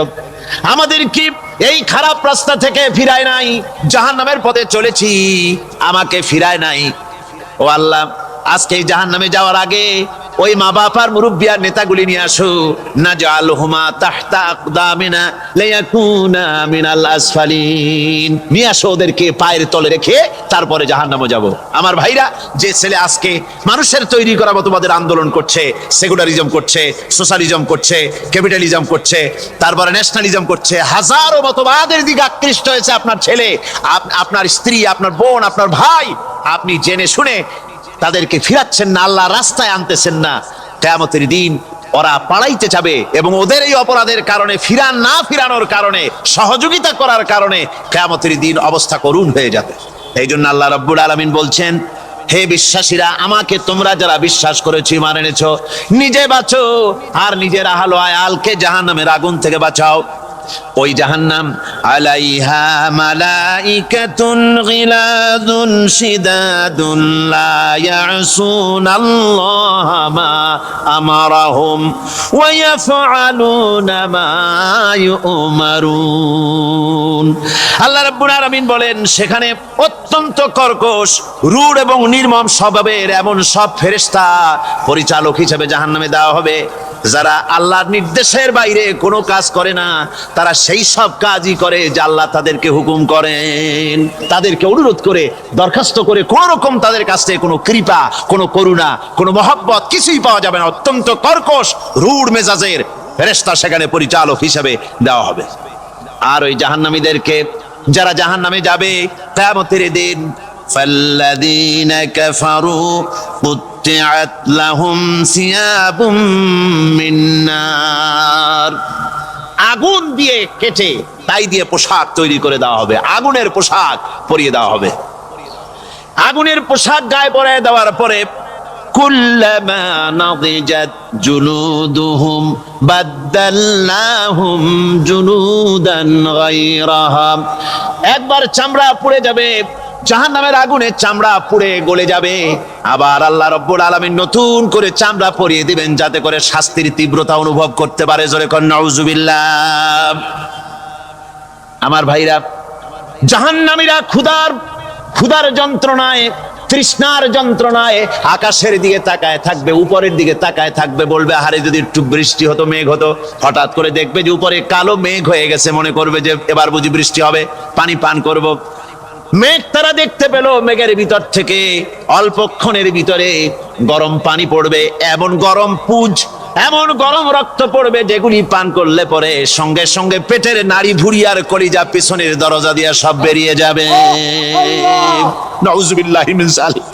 আয় আল্লাহ, এই কঠিন অবস্থা থেকে তুমি আমাদেরকে হেফাজত করো। জোরে বলেন আমিন। সবাই বলেন আমিন। আমার ভাইয়েরা, তামসার ব্যাপার নয়। ও যুবক ভাইয়েরা, শিক্ষিত ভাইয়েরা, তামসা করার ব্যাপার না। দুনিয়ায় খেল তামাশা ফুর্তি করার জায়গা না। जगह जी लगाने के लिए ये दुनिया नहीं है, ये इबरत की जा है, तमाशा नहीं है। दुनिया उपदेश ग्रहण करार जाएगा, खेल तमाशा करार जाएगा ना। এই পৃথিবীতে আল্লাহ রাব্বুল আলামিন বলেন, নাফরমানি করলে পরে জাহান্নামে যাবেই, জাহান্নামে যেতে হবে। ওই জাহান্নামীদের কি খেতে দেওয়া হবে? আল্লাহ পাক বলছেন, শোনো, খেতে দেব কি? ফুটন্ত গরম পানি তাদেরকে পান করতে দেওয়া হবে। লাইসা লাহুম তুআমুন ইল্লা মিন দারি, কাঁটা যুক্ত ঘাস তাদেরকে খেতে দেওয়া হবে। লা ইউসমিনু ওয়ালা ইউগনি মিন জু, এই খাবারে তাদের শরীর পরিপুষ্ট হবে না, আর ক্ষুধাও নিবৃত্ত হবে না। আমার বন্ধুগণ, এমন কঠিন জাহান্নামের অবস্থা থেকে মাপ পাওয়ার জন্য ইমানের জোশ আসতে হবে, ইমানদার হতে হবে, আর নাফরমানিকে ছেড়ে দিতে হবে। জাহান্নামে যখন মানুষদেরকে নিয়ে যাওয়া হবে, জাহান্নামীদেরকে, ইযা উলকু ফিহা সামিউ লাহা শাহীকান ওয়া হিয়া তাফুর, যখনই খোদাদ্রোহীদেরকে জাহান্নামের দিকে নিয়ে যাওয়া হবে, আজ তো খুব মাতবাড়ি, কত ভক্ত আছে, তারপরে কত শক্তি, কত কিছু, কিন্তু আল্লাহর দরবারে যখন হাজির হবে, কোনো শক্তি তখন কাজে লাগবে না, কোনো শক্তি কাজে লাগবে না। জাহান্নামে যখন তাদেরকে নিয়ে যাওয়া হবে, জাহান্নাম তখন গোসায় ফেটে পড়তে থাকবে, জাহান্নামের ভিতর থেকে গর্জন আসতে থাকবে, তাকাদু তামাইয়াজু মিনাল গায়জ। জাহান্নাম যেন গোসায় ফেটে পড়তে চাইবে। কুল্লামা উলকিয়া ফিহা ফাওজুন সাআলাহুম খাজানাতুহা আলাম ইয়াতিকুম নাদির। জাহান্নামের পরিচালক বলবে, ও আল্লাহর বান্দা, কেন আজ জাহান্নামে আসলি, কেন দোজখে আসলি? আলাম ইয়াতিকুম নাদির, তোর কাছে কি কোনো ভীতি প্রদর্শক কেউ যায় নাই? কোন নবীর কথা কি শোনো নাই? কোরআনের কথা কি শোনো নাই? হাদিসের কথা কি শোনো নাই? জাহান্নামে কেন এলি? এত বড় খারাপ জায়গা কেন আসলি? শোনো নাই কি কোনো ভয় দেখানো কেউ কি সব সতর্কবাণী শোনায় নাই? বেঈমানেরা বলবে, ক্বালু বালা ক্বাদ জাআনা নাযীর, হ্যাঁ আমাদের কাছে এসেছিল, আমাদের কাছে ভীতি প্রদর্শনকারী এসেছিল। ফাকাযযাবনা ওয়া কুলনা মা নাযালাল্লাহু মিন শাই, এসেছিল কিন্তু আমরা বলেছি বেটা মিথ্যে কথা বলে। জোরে কর নাউযুবিল্লাহ। বেটা মিথ্যে কথা বলে। কিসের বেহেশত, কিসের দোজখ? খালি খালি দোজখের একটা ভয় দেখাইয়া দুনিয়ার এই টাটকা সুখগুলি নষ্ট করতে চায় এরা। পয়গম্বরদেরকে এরকম বলেছে, আর আলেমদেরকেও যখন কোরআন হাদিস থেকে বলা হয় তখন বলে এরা জানি দোজখের কথা কইতে, দোজখ কিসের? আর বেহেশত সে তো এক অসভ্য উদ্যান। জোরে কর নাউযুবিল্লাহ। এমনি করে তারা তামসা করে। ওরা বলবে আমরা এসেছিল ভীতি প্রদর্শনকারী, আমরা মিথ্যে মনে করেছি, বলেছি ওটা মিথ্যে কথা, আর বলেছি আল্লাহ এই ধরনের কিছু নাজিল করেন নাই। জাহান্নামীরা বলবে, ওয়াকালু লাউ কুন্না নাসমাউ আও নাকিলু মা কুন্না ফি আসহাবিস সাঈর। আরে লাউ কুন্না নাসমাউ, তার মানে হলো যদি আমরা শুনতাম অর্থাৎ মানতাম, যদি নবীর কথা মানতাম, কোরআনের কথা যদি মানতাম, আর যদি ভালো করে বুঝতাম, মা কুন্না ফি আসহাবিস সাঈর, তাহলে আজকে এই জাহান্নামের কঠিন শাস্তি আমাদের লাভ পেতে হতো না, জাহান্নাম থেকে বেঁচে যেতে পারতাম। কি সর্বনাশ করলাম বুঝি নাই, যা কিছু শুনেছি মানুষের কথা মতো শয়তানের ওয়াসওয়াসায় পড়ে তো ভুলই করলাম।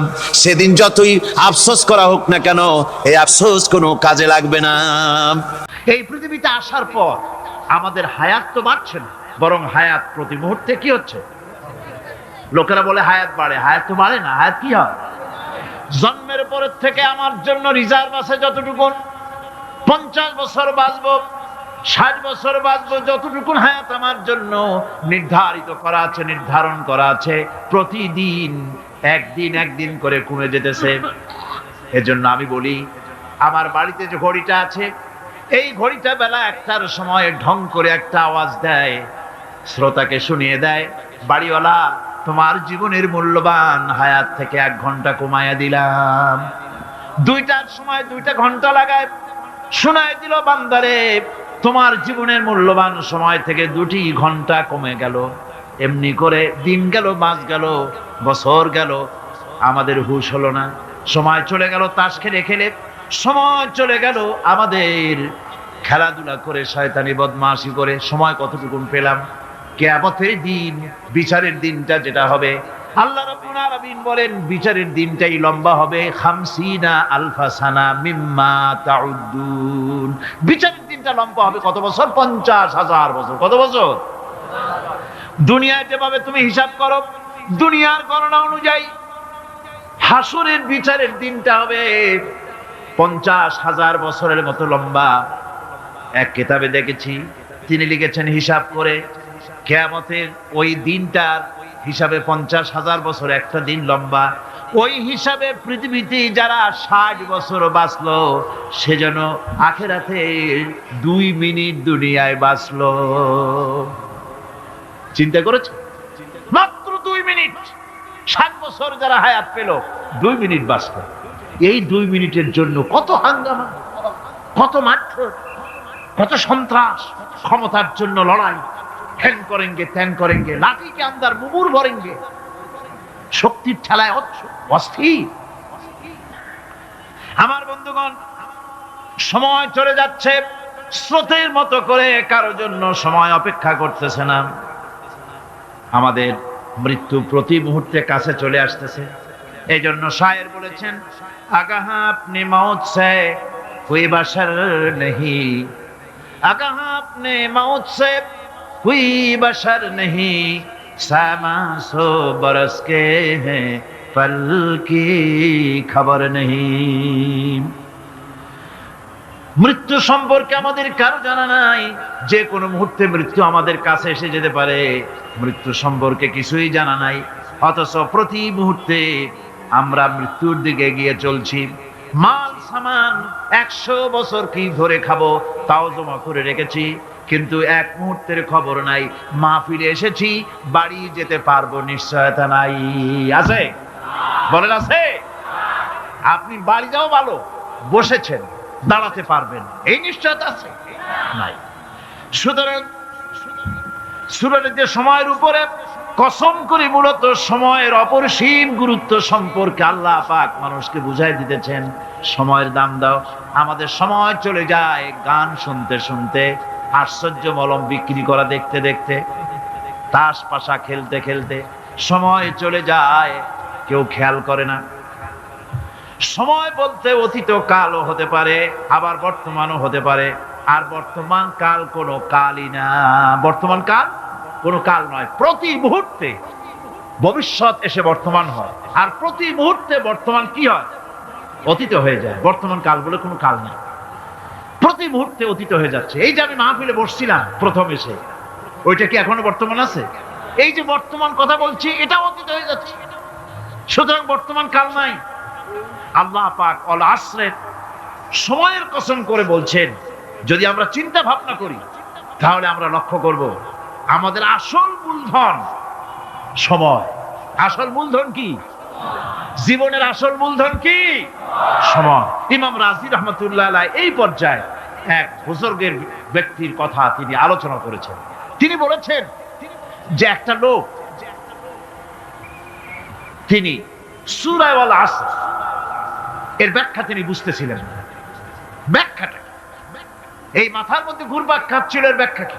একবার তিনি বাজারে ঢুকলেন, তারপরে তিনি শুনতে পেলেন বাজারের এক প্রান্ত থেকে একজন চিল্লায় বলতেছে, সেই ব্যক্তির উপরে রহম করো যার পুঁজি গলে যায়, সেই ব্যক্তির উপরে রহম করো যার পুঁজি গলে যায়। উনি চিন্তা করলেন পুঁজি এবার গলে কেমন? উনি দৌড়ে গেলেন, যায় দেখেন যে যে ব্যাটা চিল্লাচ্ছে সে হচ্ছে বরফ বিক্রেতা। কি বিক্রেতা? বরফ। বরফ, আইস।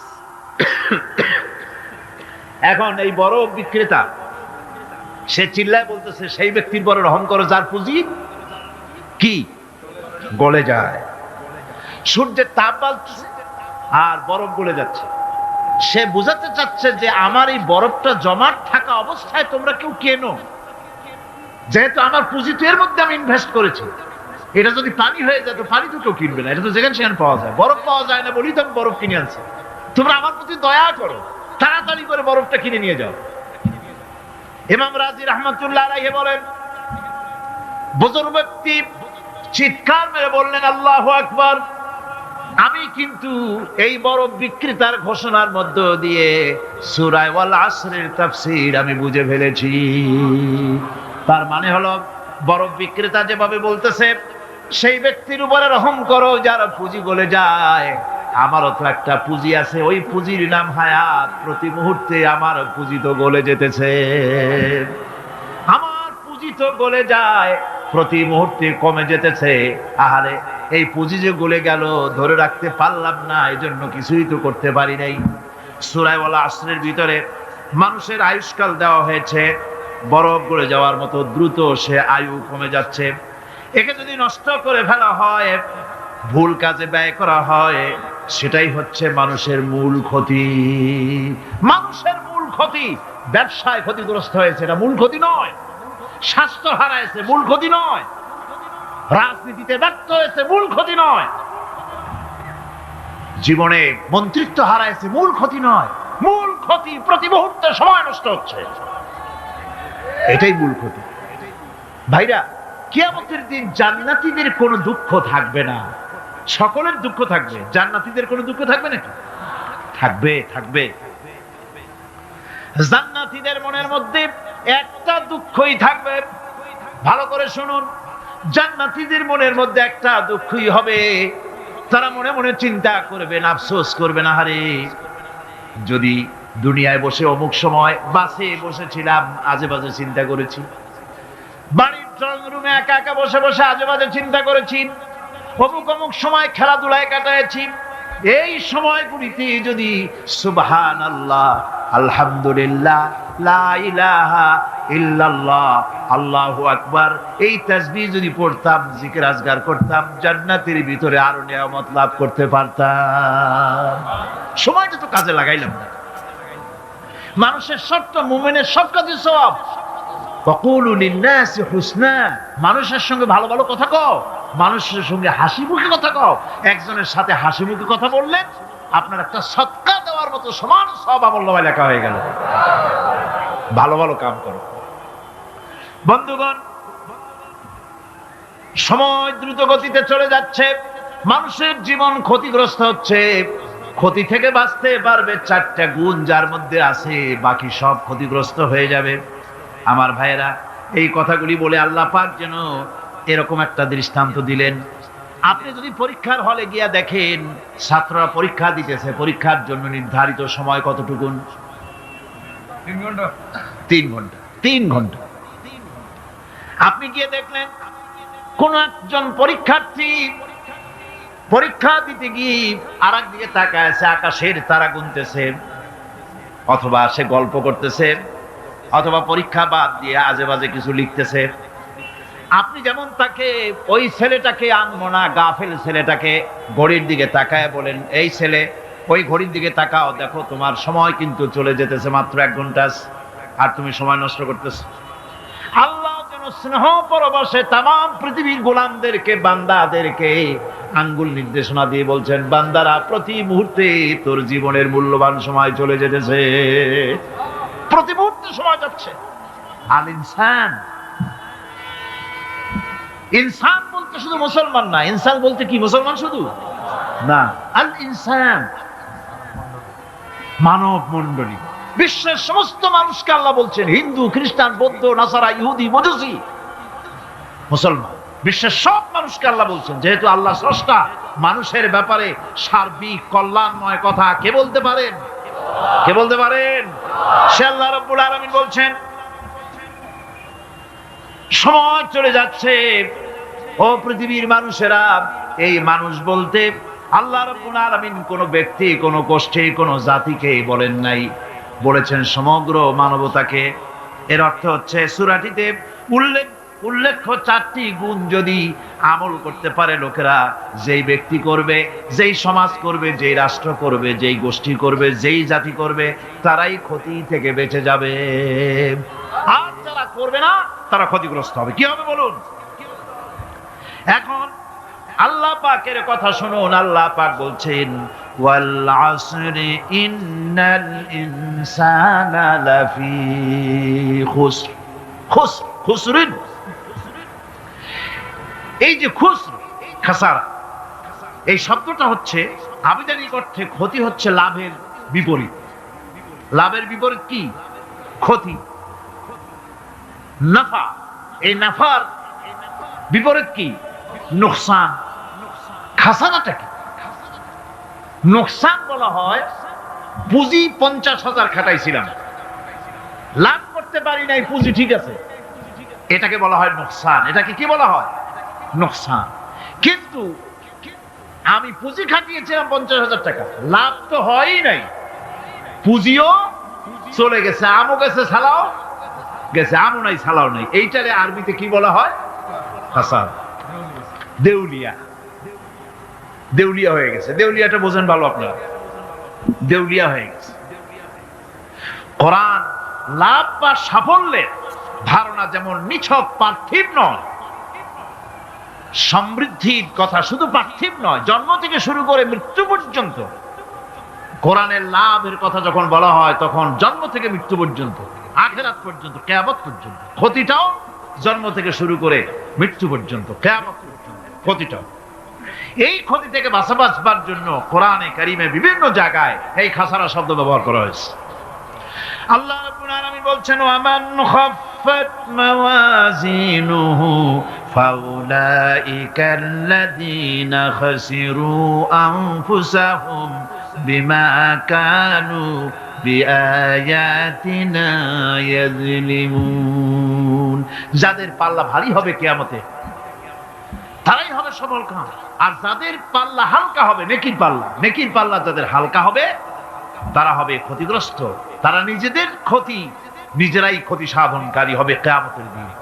কাজে মানুষের জীবনের সমুদয় কার্যাবলীর ভালো অংশ যদি খারাপ অংশের উপরে বিজয়ী হয়, তারপরে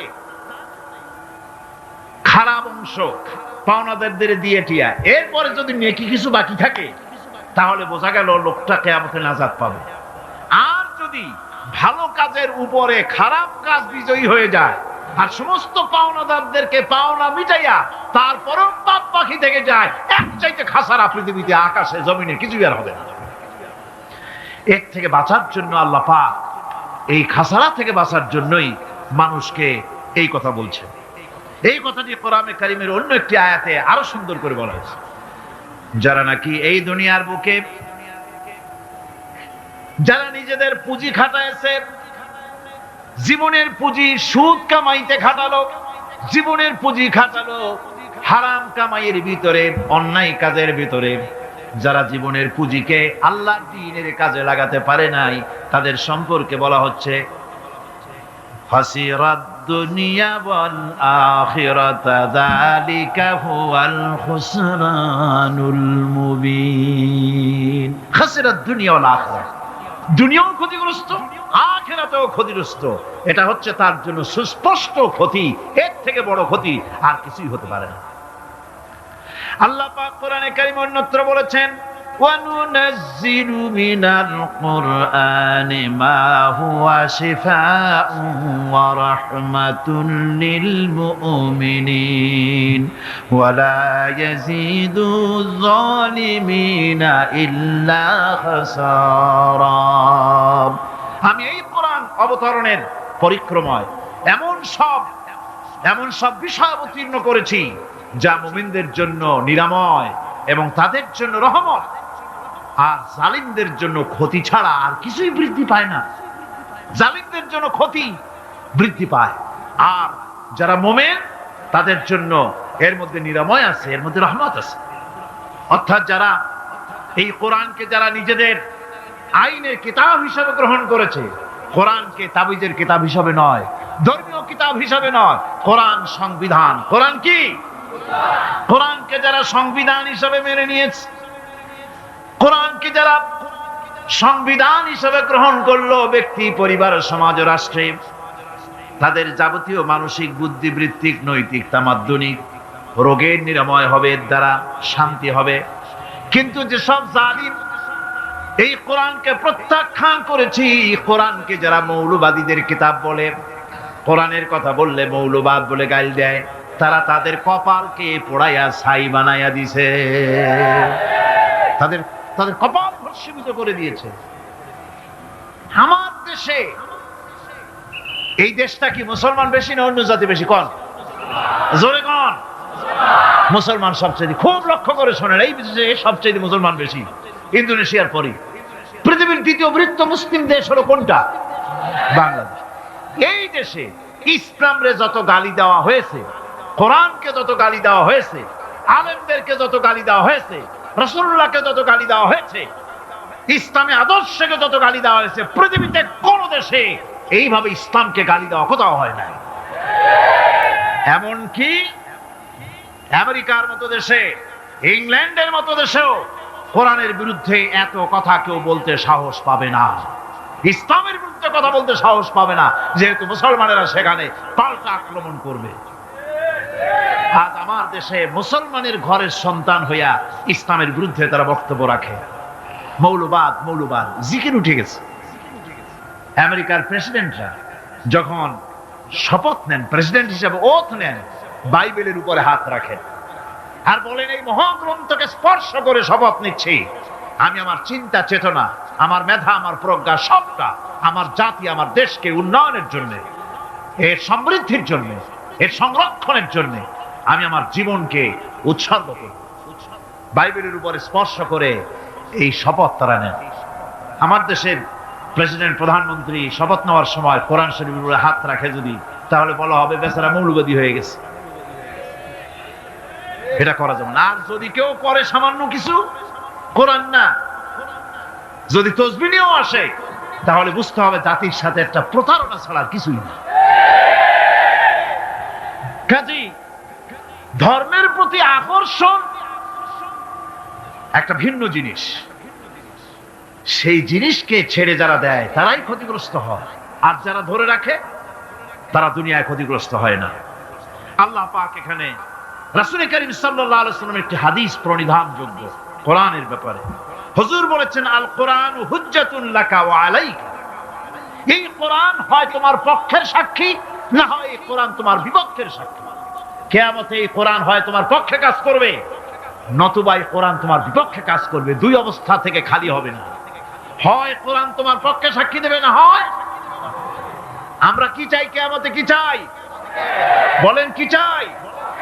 কোরআনের পক্ষে যদি আমরা সাক্ষী চাই, তাহলে এই কোরআনের পক্ষে আমাদেরকে কাজ করতে হবে। এছাড়া আমাদের নাজাতের কোনো পথ নাই। আমাদের মুক্তির পথ হচ্ছে কোরআন কেন্দ্রিক, রাসূলুল্লাহর হাদিস কেন্দ্রিক। এর বাইরে আমাদের সমস্ত পুঁজি নষ্ট হয়ে যাবে। আমাদেরকে পৃথিবীতে টিকে থাকতে হলে কোরআনের উপরে ভিত্তি করে আমাদেরকে বাঁচতে হবে, টিকতে হবে।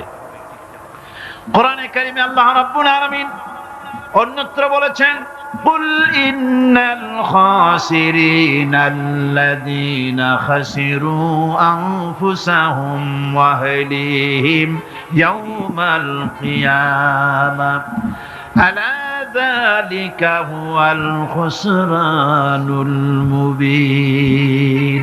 বলো, প্রকৃত দেউলিয়া তারাই যারা কিয়ামতের দিন নিজেকে, নিজের পরিবার পরিবর্গকে এই ক্ষতির দিকে যারা ঠেলে দেবে। ভালো করে শুনে নাও, এটি হচ্ছে সুস্পষ্ট ক্ষতি, সুস্পষ্ট দেউলিয়াপনা।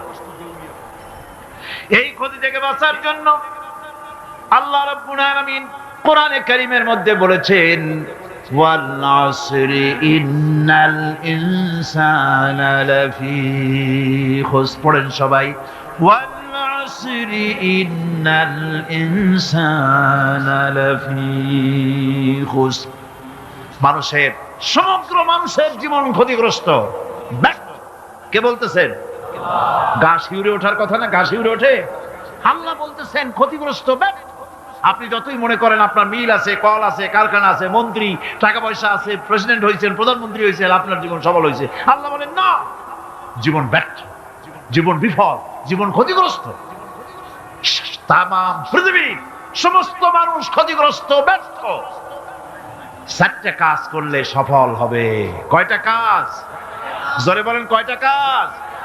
ইল্লাল্লাযীনা আমানু ওয়া আমিলুস সালিহাতি ওয়া তাওয়াসাউ বিল হাক্কি ওয়া তাওয়াসাউ বিস সাবর। 4টা কাজ করলে জীবন হবে সফল। এই ব্যর্থতা থেকে, এই ক্ষতি থেকে যদি বাঁচতে চাই কিনা? কারা কারা চাই? দেখাই তো হাত। কারা কারা চাই? ক্ষতির হাত থেকে বাঁচতে চাই কারা? আলহামদুলিল্লাহ, হাত নামান।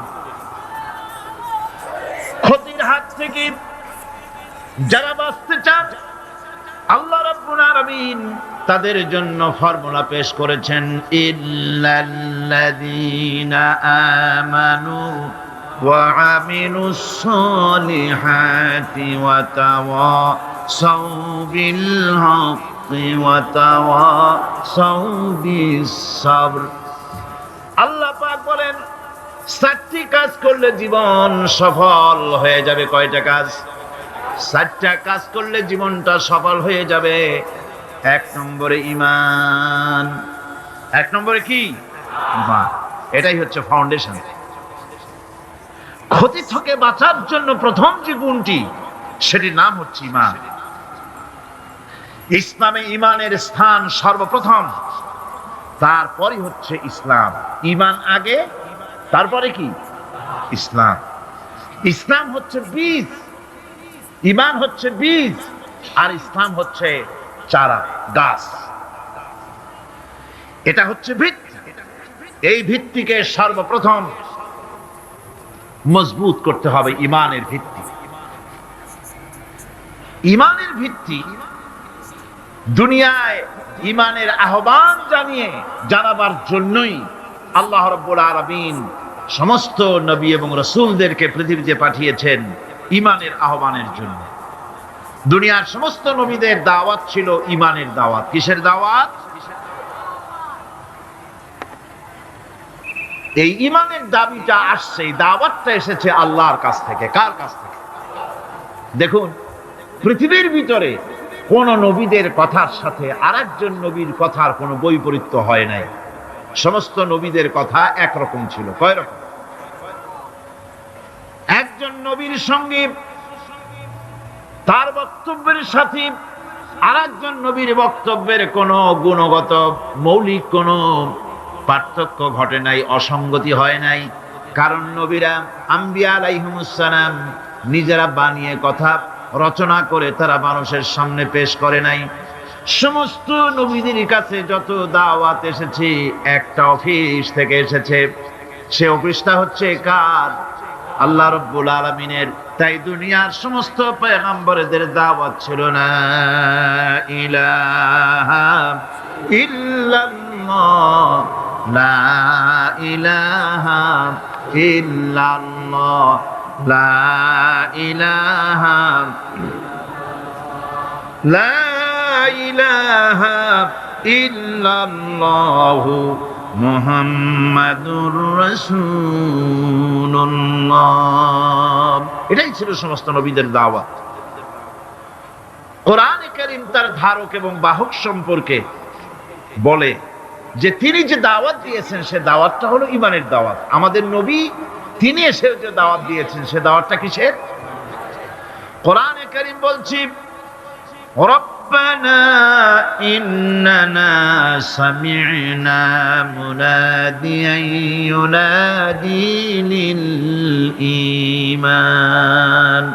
হে আমাদের রব, নিশ্চয়ই আমরা এমন একজন আহ্বায়কের আহ্বান শুনেছি যিনি আমাদেরকে ঈমানের দাওয়াত দিয়েছেন।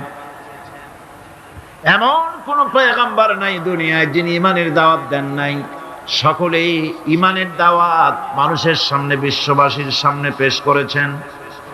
কোরআনে হাকিম স্পষ্ট একটা সীমারেখা দুনিয়ার মানুষের সামনে পেশ করে পৃথিবীর মানুষগুলিকে দুটি শ্রেণীতে বিভক্ত করে দিয়েছে। একটি হচ্ছে ঈমান পোষণকারী, আরেকটি হচ্ছে অবিশ্বাসী। একটা ঈমান পোষণকারী আর একটা অবিশ্বাসী। ঈমান পোষণকারীরা সত্যশ্রয়ী, তারা হচ্ছে জ্ঞান এবং নূরের সম্পদে সমৃদ্ধ। আর দ্বিতীয় দলটি হচ্ছে কাফের, জালিম, মূর্খ। তারা হেদায়েতের রাস্তা তাদের জন্য অবরুদ্ধ। কোরআনে কারীম এই দুইটি দল সম্পর্কে উল্লেখ করতেছেন, মাসালুল ফারিকাইনি কাল আ'মা ওয়াল আসাম্মি ওয়াল বাসীরি ওয়াস সামিম হাল ইয়াস্তাবিয়ানি মাসালান আফালা। কোরআন শরীফ বলছে, হাল ইয়াস্তাবিয়ানি মাসালান আফালা তাযাক্কারুন। দুইটি শ্রেণীতে আল্লাহ পাক ভাগ করে দিয়েছেন। একটা শ্রেণী হচ্ছে অন্ধ, বোবা, বধির।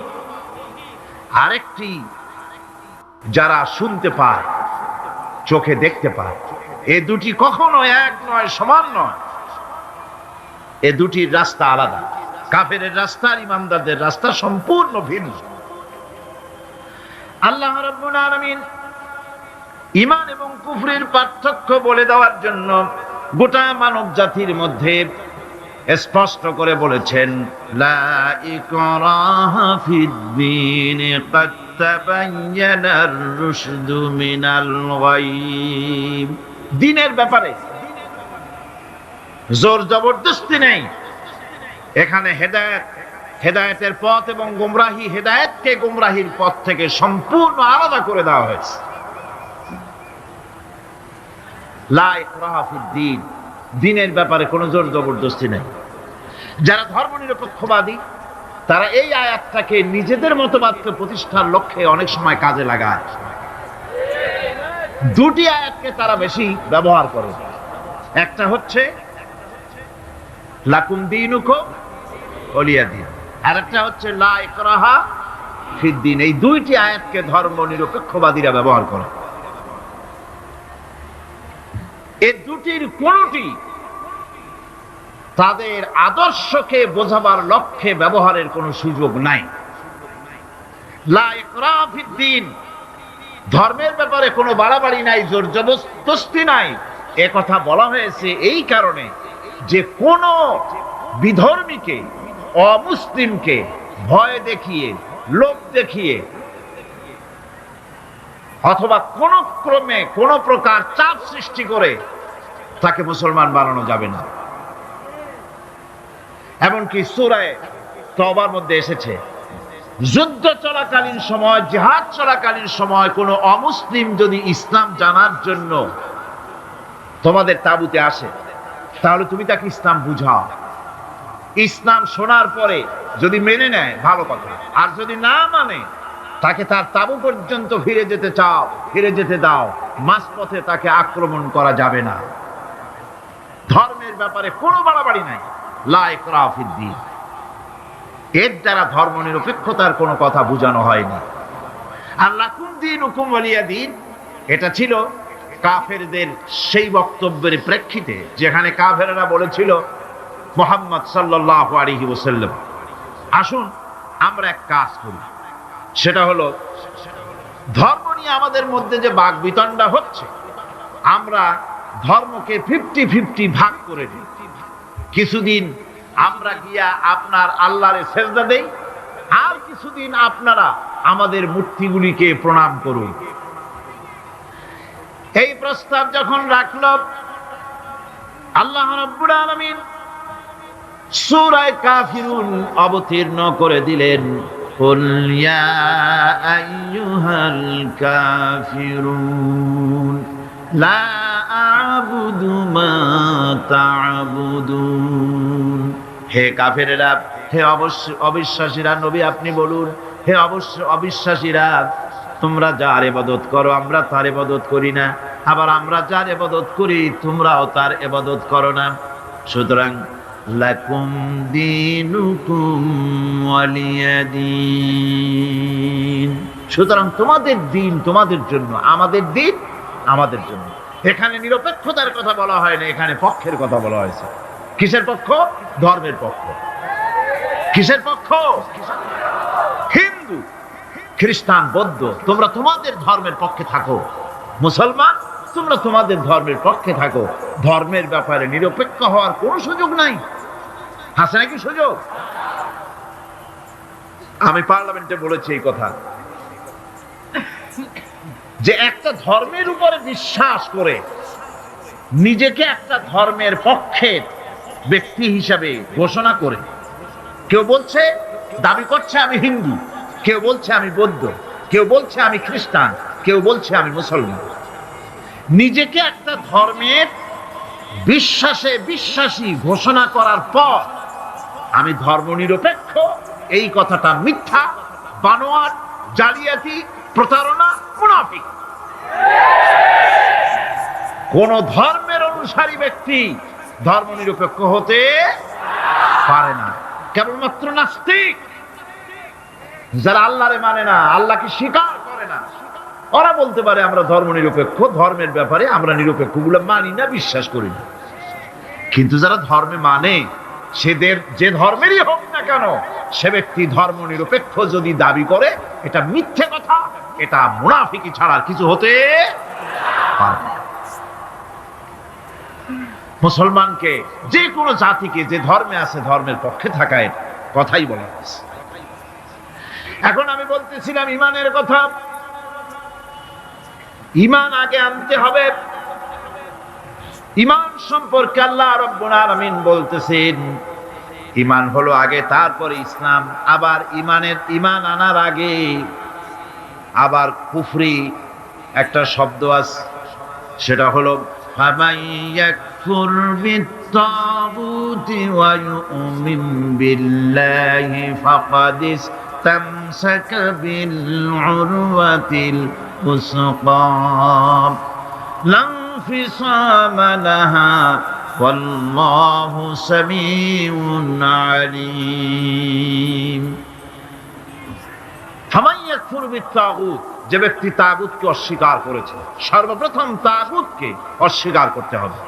ওয়া ইউমিন বিল্লাহ, আর এরপরে আল্লাহর উপরে যে ঈমান আনলো, ফাকাদ ইসতামসাকা বিল উরওয়াতিল উসকা, সে এমন এক শক্ত অবলম্বন ধারণ করলো যা তাকে কোনো কিছুই বিচ্ছিন্ন করবে না, ধ্বংস করে দেবে না।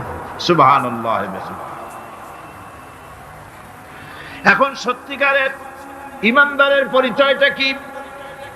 কোরআনে কারীম সত্যিকারের ইমানদারের পরিচয় এভাবে পেশ করতেছে, ইন্নামাল মুমিনুনা আল্লাযীনা আমানু বিল্লাহি ওয়া রাসূলিহি সুম্মা লাম ইয়ারতাবু وجاهدوا بأموالهم وأنفسهم في سبيل الله أولئك هم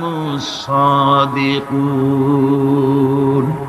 ঈমানের দাবিতে সত্যবাদী কারা? ইন্নামাল মুমিনুনা আল্লাযীনা আমানু বিল্লাহি ওয়া রাসূলিহি, সত্যিকারের মুমিন তো তারা যারা নাকি ঈমান এনেছে আল্লাহর উপর এবং রাসূলের উপরে। এই ঈমান আনার পর সুম্মা লাম ইয়ারতাবু, এরপরে কোন সন্দেহে সে নিপতিত হয় নাই, কোন সন্দেহ তার মনের মধ্যে জায়গা পায় নাই, আর সে আল্লাহর রাস্তায় জিহাদ করেছে মাল দিয়ে, জান দিয়ে।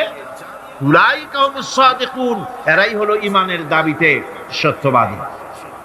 সুম্মা লাম ইয়ারতাবু, অথবা এক বিন্দু সন্দেহ মনের মধ্যে জায়গা দেয় নাই, অর্থাৎ ঈমান আনছি কার উপরে? আল্লাহর উপরে। কার উপরে? আর তার রাসূলের উপরে। আল্লাহ এবং রাসূলের উপরে ঈমান আনার পর যারা আল্লাহ এবং রাসূলের বিধান জীবনের সকল ক্ষেত্রে মানতে পারে নাই, তারাই সন্দেহে নিপতিত হয়েছে। কথা বুঝতে পেরেছে? তাদের সন্দেহ এই কোরআন মানুষের জীবন, তার সম্পদ, তার রাজনীতি, তার অর্থনীতি পরিচালনা করতে পারে না। সেই জন্য ধর্মের ব্যাপারে কোরআন মানি, ধর্মের ব্যাপারে নামাজ আর রোজা মানি, কিন্তু রাজনীতিতে ধর্ম মানি না। এটাই হলো সন্দেহ। এটাই কি? সন্দেহ, অবিশ্বাস। জীবনকে তারা দুইটা ভাগ করেছে, এক ভাগ রাজনীতির জন্য, আর এক ভাগ কিসের জন্য? ধর্মের জন্য। আল্লাহ পাক বলে, বান্দা যখন আমাকে ডাকে, আমি বান্দার একদম নিকটে, তার ঘাড়ের চাইতেও নিকটে। ওয়া নাহানু আকরাবু ইলাইহি মিন হাবলিল ওয়ারিদ, আমি আমার বান্দার সারা যে রগের উপরে তার মাথা, এর থেকেও আমি আমার বান্দার বেশি নিকটে। সুবহানাল্লাহ পড়ে। আমি তোমার কাছে, আমার কাছে মাপ চাও, যত বড় গুনাহ হোক। ওয়া ক্বালা রাব্বুকুম উদউনি আস্তাজিব লাকুম, তোমার প্রভু তোমাকে ডেকে বলেছে আমাকে ডাকো, আমি মাফ করে দেবো। সুবহানাল্লাহ। কত বড় কথা! আমাকে ডাকো, নিরাশ হয়েও না, হতাশ হয়েও না। আল্লাহর গজব বেশি না রহমত বেশি? আল্লাহর রহমত বেশি। হাদিসে কুদসির ভিতরে এসেছে, আল্লাহ পাক বলেছেন, কোন বান্দা যদি আমার দিকে এক বিগত অগ্রসর হয়, আমার রহমত তার দিকে এক হাত এগিয়ে যায়। কোন বান্দা যদি আমার দিকে হেঁটে আসে, আমার রহমত তার দিকে দৌড়ে যায়। বান্দা যখন আল্লাহর দরবারে দুহাত উঁচু করে চোখের পানি ফেলে দেয়, মুসলিম শরীফের হাদিসের ভিতরে এসেছে, গভীর রাত্রে, রাতের তৃতীয় অংশে আল্লাহ রাব্বুল আলামিন প্রথম আকাশে আসেন আর ডেকে বলেন, পৃথিবীতে আছো নাকি কেউ গুনাহ করে জীবন বরবাদ করে দিয়েছো, আমার কাছে মাপ চাও। ঋণগ্রস্ত আছো, অসুস্থ আছো, অপমানিত আছো, কে আছো মাজলুম, আমাকে ডাকো, আমার কাছে বলো, আমি ডাকের সাড়া দেব, জীবনের আশা পূরণ করে দেব। ওই সময় যেই সমস্ত লোকেরা কাঁদে তাহাজ্জুদের নামাজ পড়ে, আল্লাহ জিজ্ঞেস করেন ফেরেশতারা, অমুক অমুক দেশ অমুক অমুক বান্দারা কাঁদে কেন? ফেরেশতারা বলে, রব্বুল আলামিন তুমি তো ভালো করে জানো। আল্লাহ বলেন, জানি, তবুও তোমাদের মুখে শুনতে চাই। তারা বলে রব্বুল আলামিন তোমার এই বান্দা গুনাহ করেছি, গুনার জন্য মাফ চায়, জাহান্নাম থেকে বাঁচতে চায়। আল্লাহ পাক বলেন ফেরেশতারা আমার এই বান্দারা আমারে দেখেছে নাকি? বলে দেখে নাই। বলে আমার দোজখ দেখেছে নাকি? বলে না, তাও দেখে নাই। আমার বেহেশত দেখেছে নাকি? বলে না, তাও দেখে নাই। আল্লাহ পাক বলেন ফেরেশতারা সাক্ষী থাকো, ওরা আমাকে দেখে নাই, আমার বেহেশত দোজখ কিছুই দেখে নাই, শুধুমাত্র আমার নবীর কথা, আমার কোরআনের কথা বিশ্বাস করে আরামের ঘুমকে হারাম করে যেভাবে তারা কাঁদতেছে, সাক্ষী থেকে যাও ফেরেশতারা, আমার রহমতের দরিয়ায় জোশ মেরেছে, আমার ওই ক্রন্দনরত বান্দাগুলিকে আমি আল্লাহ মাফ করে দিলাম। সুতরাং মুমিন বান্দা যারা, আল্লাহর মুমিন বান্দা যারা, এই ইমানের কোয়ালিটি এটাও হতাশায় নিরাশায় ভেঙে পড়বে না। গুনাহ তো মানুষই করে, গুনাহ হয়ে গেছে মাপ চাও। তোমার গুনাহ কদ্দুর? তোমার গুনাহ যদি হয় পাহাড় সমান, আল্লাহর রহমত আকাশ সমান। জাহান্নামের কঠিন শাস্তি থেকে বাঁচতে হলে আল্লাহর প্রতি ঈমান আনতে হবে। আর ঈমান আনলে যে কোয়ালিটিগুলি হওয়া উচিত সেগুলি আমি আপনাদের সামনে আলোচনা করছি। এরপর আরেকটি কোয়ালিটি হবে মুমিনের, তা হলো কঠোর কঠিন বিপদে অবিচল থাকবে, বিপদে ভেঙে পড়বে না। বিপদ আপদ, শত্রুতা, ক্ষয় ক্ষতি যা কিছু হয় সবই আল্লাহর পক্ষ থেকে, এটা মেনে নিতে হবে এবং ধৈর্য ধারণ করতে হবে। বিপদ মুসিবত শুধু উম্মতের জন্য নয়, দুনিয়ার সমস্ত নবীদের বিপদ এসেছে, হয় নাই? নবীদের বিপদ আসে নাই? কোরআনে কারীম থেকে শুনুন, আল্লাহ রাব্বুল আলামিন বলেন ওয়াকাযালিকা জাআলনা লিকুল্লি নাবিয়্যিন আদুওয়াম মিনাল মুজরিমিন। আল্লাহ পাক বলেন এমনি করে আমি সকল নবীদের শত্রু বানিয়ে দিয়েছি সব পাপিষ্ঠ আর অপরাধ প্রবণ লোকদেরকে। প্রত্যেক যুগে নবীদের শত্রু ছিল, প্রত্যেক যুগে নবীদের কি ছিল? শত্রু ছিল। সে শত্রু কারা ছিল? আল্লাহ পাক বলছেন নবীদের শত্রু ছিল পাপিষ্ঠ আর অপরাধ প্রবণ লোক, এরাই ছিল নবীদের দুশমন। রাসূলগণের অবস্থা যদি এই হয়, তাহলে তার উম্মত, ওই দিনের ধারক বাহক যারা, তাদের বুঝি বিপদ আপদ হবে না নাকি? হবে কিনা? তো ইসলামের বিরোধিতা যারা করে, কোরআনের পরিভাষায় বলা হয়েছে ইসলামের দুশমন, নবীদের দুশমন। দুনিয়ার সব পাপিষ্ঠ আর অপরাধ প্রবণ লোকেরাই ইসলামের দুশমন হয়, নবীদের দুশমন হয়। আজও দেখেন, আজও তাকিয়ে দেখেন, ইসলামী আন্দোলনের বিরোধিতা যারা করে তারা পাপিষ্ঠ চরিত্রের কিনা তাকায় দেখেন, খুঁজে দেখেন, সর্বত্র খুঁজে দেখুন, খুঁজে দেখুন।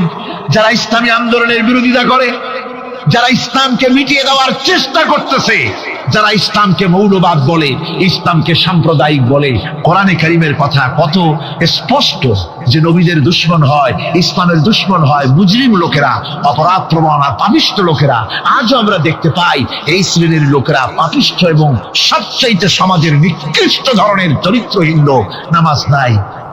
আপনি খুঁজে দেখেন ইসলামী আন্দোলনের বিরোধিতা যারা করছে, যারা নেতৃত্ব দিচ্ছে, নামাজ নাই, রোজা নাই, চরিত্র নাই, হজ নাই, যাকাত নাই, মদ, জুয়া, জেনা, ব্যভিচার ইত্যাদিতে লিপ্ত।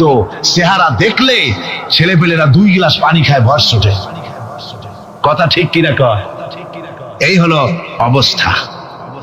মারে কেন? মুমিনদেরকে, পয়গম্বরদেরকে, সাহাবীদেরকে এবং ঈমানদারদেরকে মারে কেন? তার কারণ হচ্ছে আল্লাহ রাব্বুল আলামিন বলেছেন ওয়ামা নাকামু মিনহুম ইল্লা আইয়ুমিনু বিল্লাহিল আজিজিল হামিদ।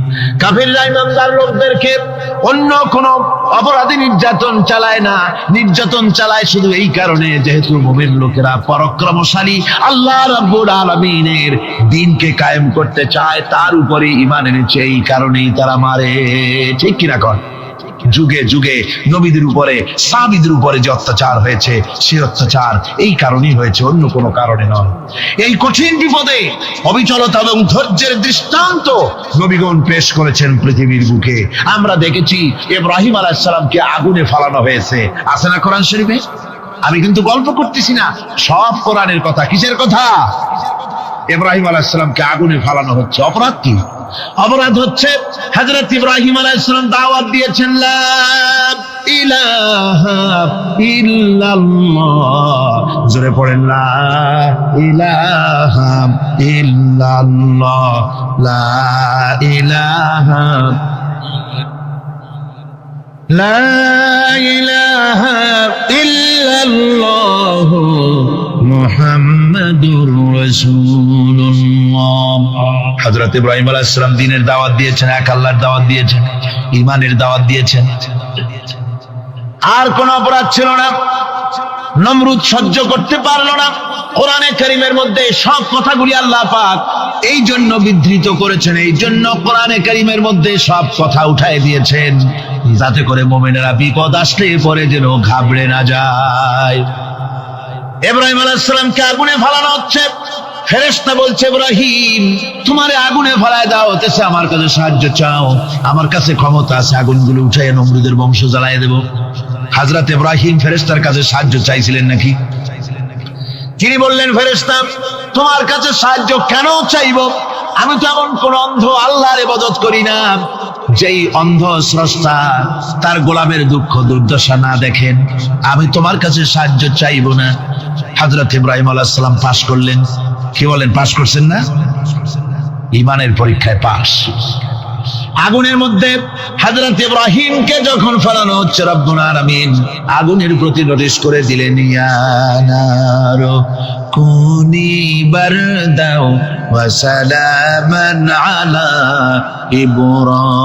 ইব্রাহিম। আগুন আমার ইব্রাহিমের জন্য শান্তিদায়ক, ঠান্ডা হয়ে যা। এখন কি আর আগুনের বাপের ক্ষমতা আছে ইব্রাহিমকে পোড়ানো? আর ক্ষমতা নাই। আমার বন্ধুগণ, ইব্রাহিম আগুনের ভিতরে আরামে বসা আছেন, আর ওদিকে নমরুদ বসে বসে দেখতেছে দূর থেকে। ইব্রাহিম তো জ্বলে না, গায়ের মধ্যে আগুন জ্বলে গেল।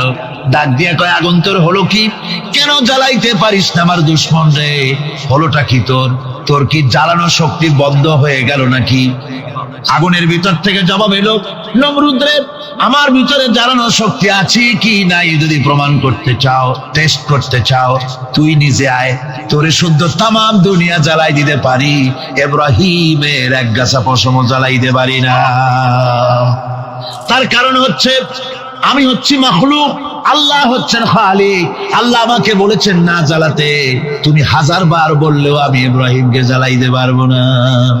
কোরআনে কারীমে ঘটনা বলে মুমিনদেরকে সাহস দেওয়া হচ্ছে, মুমিনেরা দ্বীনের কাজ করতে গিয়ে বিপদ আবাজ আসবে, ঈমানের দাবি হলো বিপদ আসবে, আর বিপদ আসলে ঘাবড়ায় যেও না, মুসিবতে পড়ে চিন্তায় পেরেশানে হয়রান হয়ে যেও না। বিশ্বকবি আল্লামা ইকবাল কি সুন্দর করে বলেছেন, আজ ভি হোক জু ইব্রাহিম কা ইমা पैदा आग कर सकती है एक अंदाज गुलिस्तां पैदा। ইব্রাহিমের ঈমান যদি আজিও কোথাও হয় বিদ্যমান, করতে পারেন অগ্নিকুণ্ডে খুবসুরত এক গুলিস্তান। আজও যদি আগুনের ভিতরে কোন নমরুদ কোন ইব্রাহিমকে যদি ফেলে দেয়, আল্লাহ রাব্বুল আলামিন আজও আগুনকে ফুলের বাগান বানায়া দিবেন। সুবহানাল্লাহ। ভয় পাওয়ার কারণ নাই, চিন্তা করার কোনো কারণ নাই।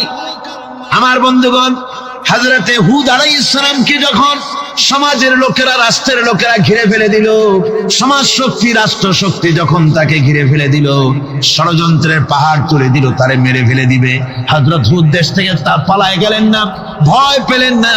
হযরতে হুদ আলাইহিস সালাম বললেন, কোরআনে কারীমে হযরত হুদের কথা কোট করা হলো, ফাকিদুনি জামিআন সুম্মা লা তুনজিরুন। সম্মিলিতভাবে ষড়যন্ত্র করো আমার বিরুদ্ধে, সবাই মিলে ষড়যন্ত্র করো, সুম্মা লা তুনজিরুন, আর আমাকে এতটুকু অবকাশ তোমরা দিও না। ইন্নী তাওয়াক্কালতু আলাল্লাহি রাব্বি ওয়া রাব্বিকুম, আমি ভরসা করেছি সেই আল্লাহর উপরে যার কুদরতি হাতের ভেতরে, যিনি আমাদের রব তোমাদেরও রব, আর যার কুদরতি হাতের ভিতরে তামাম পৃথিবীর জানগুলি যার হাতে সে আল্লাহর উপরে ভরসা করেছি, ষড়যন্ত্র যদ্দূর আছে করতে থাকো, আমি ষড়যন্ত্র পরোয়া করি না। সুবহানাল্লাহ। এটাই হলো মুমিনের কোয়ালিটি। শুধু ঈমান, লা ইলাহা ইল্লাল্লাহ মুহাম্মাদুর রাসূলুল্লাহ, গরুর গোশত খাই, আর রবিউল মাস আসতে পরে ইয়া নবী সালাম আলাইকা, ইয়া রাসূল সালাম আলাইকা, তারপরে গরম গরম জিলাপি আর রসগোল্লা খাইলাম খুব বেশি করিয়া, এর নাম মুমিন নয়। মুমিন হচ্ছে তার চলায় ফেরায় ওঠায় বসায় সাহসিকতার তার এক আন্দাজ তৈরি হবে সে। আমার ভাইয়েরা, বিপদে অবিচলতা আমাদেরকে পয়গম্বরেরা শিক্ষা দান করেছেন।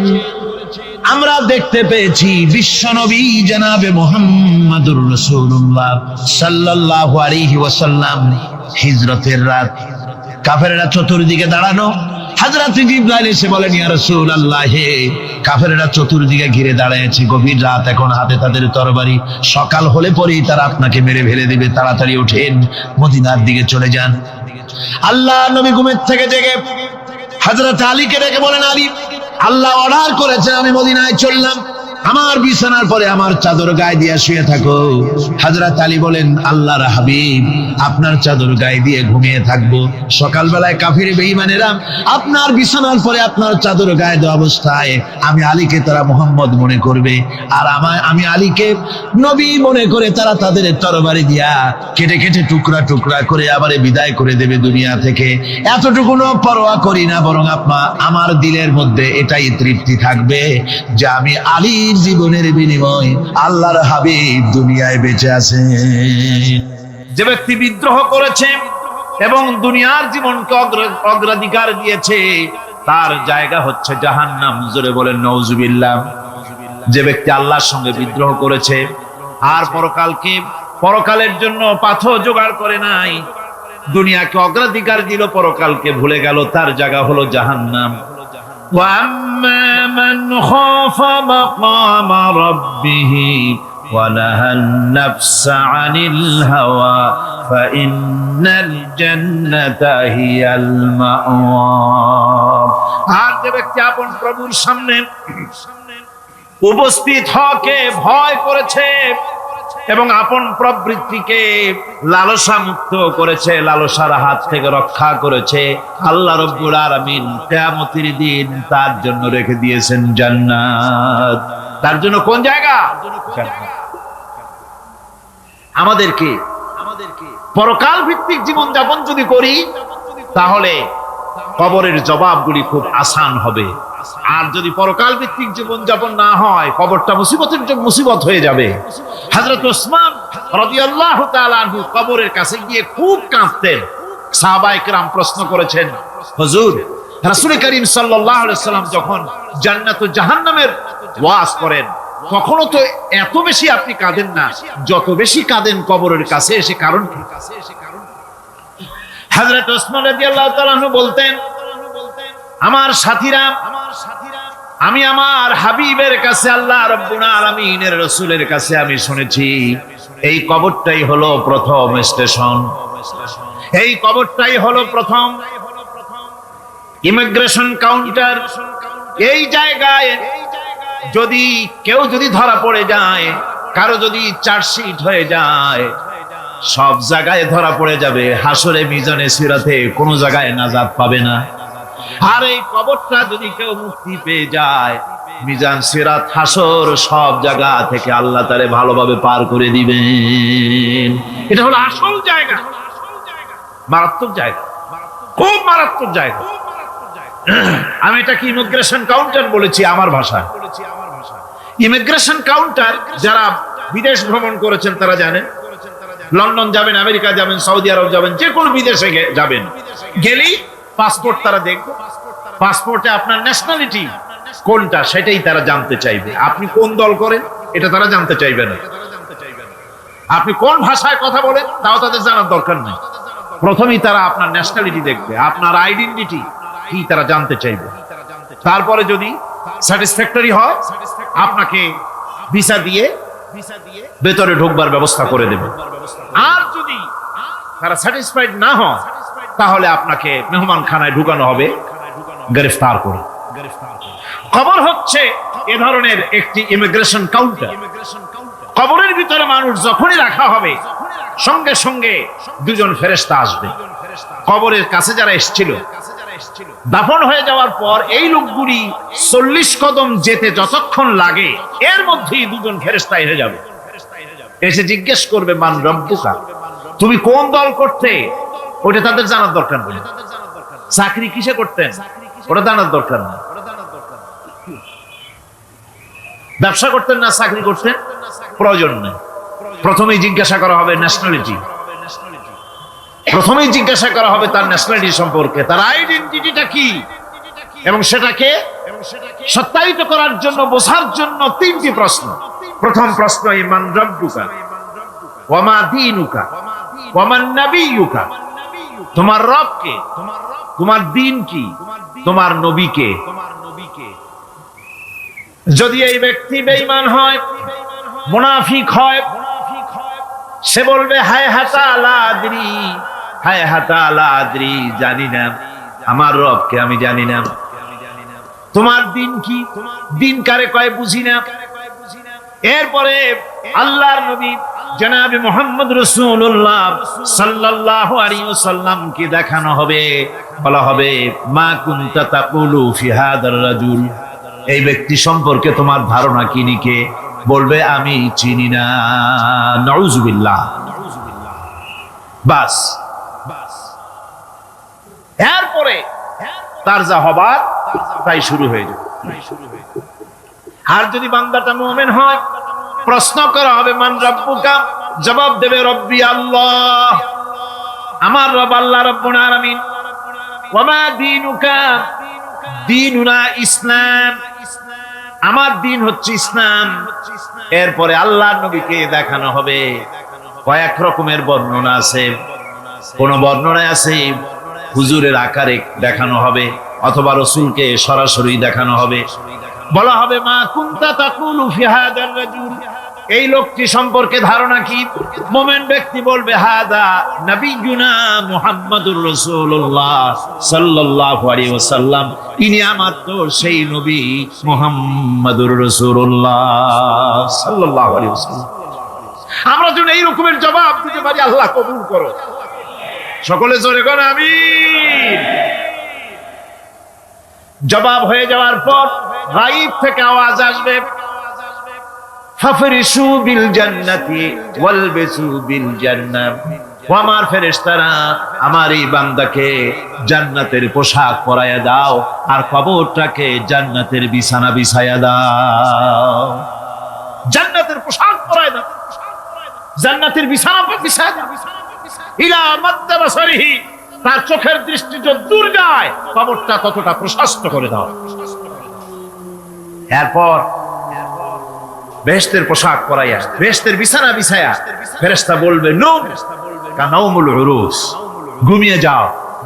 দুলামিয়া যেমন বাসর সজ্জায় নতুন বউ নিয়ে আরামে ঘুমায়, এরকম আরামে ঘুমায় যাও। ইলা ইয়াউমিল কিয়ামা, কিয়ামত পর্যন্ত ঘুমায় আরামে ঘুমিয়ে থাকবে। এরপরে সিংহায় ফুৎকার হবে, সিংহার ফুৎকারের আওয়াজে তার ঘুম ভেঙে যাবে।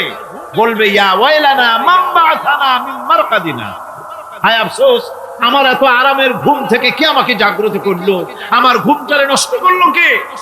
আওয়াজ আসবে হাদা মা ওয়াদার রহমান ওয়া সাদাকাল মুরসালুন, এটা হচ্ছে রহমানের সেই ওয়াদা, আর মুরসালিনরা নবীরা সত্য কথাই বলেছিলেন, সেই কিয়ামত অনুষ্ঠিত হচ্ছে। আমার বন্ধুগণ, সেজন্য এই দুনিয়ার মোহে পড়ে থাকলে পরে দুনিয়ায় যারা অগ্রাধিকার দিবে দুনিয়াকে পরকালের তুলনায়, জবাব দিতে পারবে না কবরের ভিতরে গিয়া। আর যারা পরকালকে অগ্রাধিকার দিবে, দুনিয়ার চাইতে পরকালকে বেশি অগ্রাধিকার দেবে, আর আল্লাহর ভয় কলিজার ভিতরে রাখবে, কবরের জবাব সঠিকভাবে দিতে পারবে, কিয়ামতের দিন আল্লাহ রাব্বুল আলামিন তাদের জন্য জান্নাত দান করবেন। জোরে বলেন আমিন। দুনিয়াটা হচ্ছে দুনিয়া যেখানে আমরা আছি। আমি আগেই বলেছি দুনিয়া হচ্ছে আদনা শব্দ থেকে এর উৎপত্তি হয়েছে। তুচ্ছ, নিকৃষ্ট, এটার দাম নাই, এটার মূল্য নাই। হযরত ইবনে কাইয়িম রাহিমাহুল্লাহ নাওয়ারাল্লাহু মারকাদাহু ওয়া জাআলাল জান্নাতা মাথওয়াহু। হযরত ইবনে কাইয়্যিম তিনি বলছেন, সুন্দর করে বলছেন দুনিয়া সম্পর্কে, মা মাদা ফিদ দুনিয়া আহলামুন ওয়া মা বাকিয়া মিনহা আমানি ওয়াল ওয়াক্তু বাইনাহুমা দাইউন। মা মাদা ফিদ দুনিয়া আহলামুন, জীবনের যে অংশ ফেলে এসেছি সেটা আজ একটা স্বপ্ন। ওয়া মা বাকিয়া মিনহা আমানি, আর জীবনের যে অংশ সামনে বাকি আছে সেটা এখন একটা আকাঙ্ক্ষা। ওয়াল ওয়াক্তু বাইনাহুমা দাইউন, আর এর মাঝখান থেকে সময় সব চলে যাচ্ছে। কত বড় কথা চিন্তা করেছেন? জীবনের যে অংশ ফেলে এসেছি তা আজকে স্বপ্ন, তা কি বলে স্বপ্ন, আর সামনে যা আছে সেটা আকাঙ্ক্ষা, আর মাঝখান থেকে সময় সব চলে যাচ্ছে। এরপরে তিনি বলছেন, ওয়ামাই ইয়াসহাবিদ দুনিয়া ইয়াকুন মিসলা কাবিদিন আলাল মাই খালাতুহু ফুরুজুল আসাবিঈ। দুনিয়াদারের অবস্থা হচ্ছে এই, কেউ যদি দুই হাতে পানি খামসায় ধরে, দুই হাতে কি ধরছে বলে, দুই হাতে পানি খামসায় ধরেছে, খুব মজবুত করে ধরেছে, দুই মুঠ পানি, বলেন থাকবে কতটুকু? কতটুকু থাকবে? এক ফোঁটাও থাকবে না। কারণ তার আঙ্গুলের ফাঁক তার সাথে খেয়ানত করবে, আঙ্গুলের ফাঁক দিয়া পানিগুলি সব বেরিয়ে চলে যাবে। সুতরাং দুনিয়া যারা চায় তারা ঠিক পানি খামসায় ধরলে পানি যেমন হাতের ভেতর থেকে খেয়ানত করে চলে যায়, যারা দুনিয়া চায় দুনিয়াও তাদেরকে এভাবে ফাঁকি দিয়ে চলে যায়। তবুও দুনিয়ার মায়া মানুষের এত বেশি। আল্লাহর নবী বলেন, লাউ কানা লি ইবনি আদামা ওয়াদিন মিন যাহাবিন লাহাব্বা ইয়াকুনা লাহু সারিন।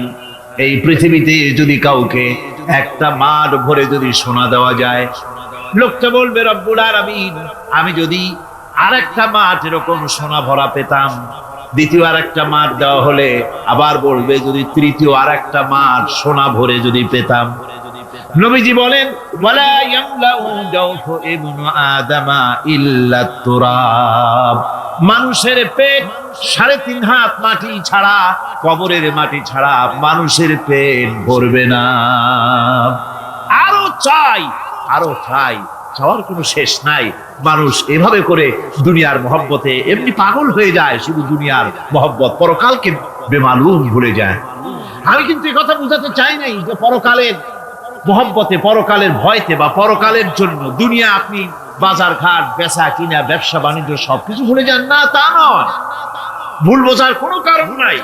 পরকালকে অগ্রাধিকার দিতে হবে, মানে দুনিয়াটা চিরস্থায়ী জায়গা নয়। চিরস্থায়ী হচ্ছে কোনটা? আখিরাত। চিন্তা এখন কোনটা? সুতরাং এখানে যা করতে হবে, আখিরাতের জবাবদিহিমূলক জীবন যাপন করতে হবে। আপনি ব্যবসা করবেন, ওজনে কম দিতে পারবেন না, আপনি খাদ্যে ভেজাল দিতে পারবেন না, চুরি করতে পারবেন না, ডাকাতি করতে পারবেন না, জেনা করতে পারবেন না, বদমাশি করতে পারবেন না, মদ খেতে পারবেন না, সন্ত্রাসী হতে পারবেন না, হাইজ্যাকার হতে পারবেন না, চাঁদাবাজ হতে পারবেন না, মুনাফাখোর হতে পারবেন না, আপনি চোরা কারবারি হতে পারবেন না, ঘুষখোর হতে পারবেন না, সুদখোর হতে পারবেন না। এই সব কাজ পরকালকে বিশ্বাস করলেই এ সমস্ত কাজ থেকে মানুষ বিরত থাকতে পারে। কথা ঠিক কিনা? এটাই হচ্ছে। সুতরাং এই পৃথিবী থাকবে না, এটা কি চিরকাল থাকবে না? এর একটা পরিসমাপ্তি ঘটবে। যেমন করে সারা বছর লেখাপড়া করার পর কলেজে, বিশ্ববিদ্যালয়, মাদ্রাসায়, হাই স্কুলে, সব জায়গায় সারা বছর লেখাপড়া করার পর যেমন পরীক্ষা দেওয়ার একটা দিন আসে, সারা বছর ব্যবসা করার পর হিসাব নিকাশ করার যেমন একটা সময় আসে,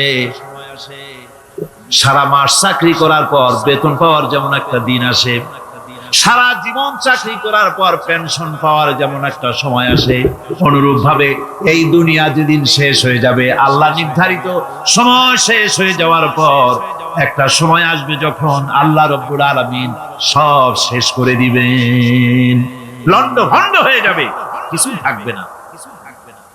কোরআনে কারিমে আল্লাহ সব বলেছেন, কোরআনে সব আল্লাহ বলে দিয়েছেন। আল্লাহ পাক বলেন, এই পৃথিবীর সব কেমন ভাবে ধ্বংস হবে তার চিত্র আল্লাহ পাক কোরআনে কারিমে তুলে ধরেছেন।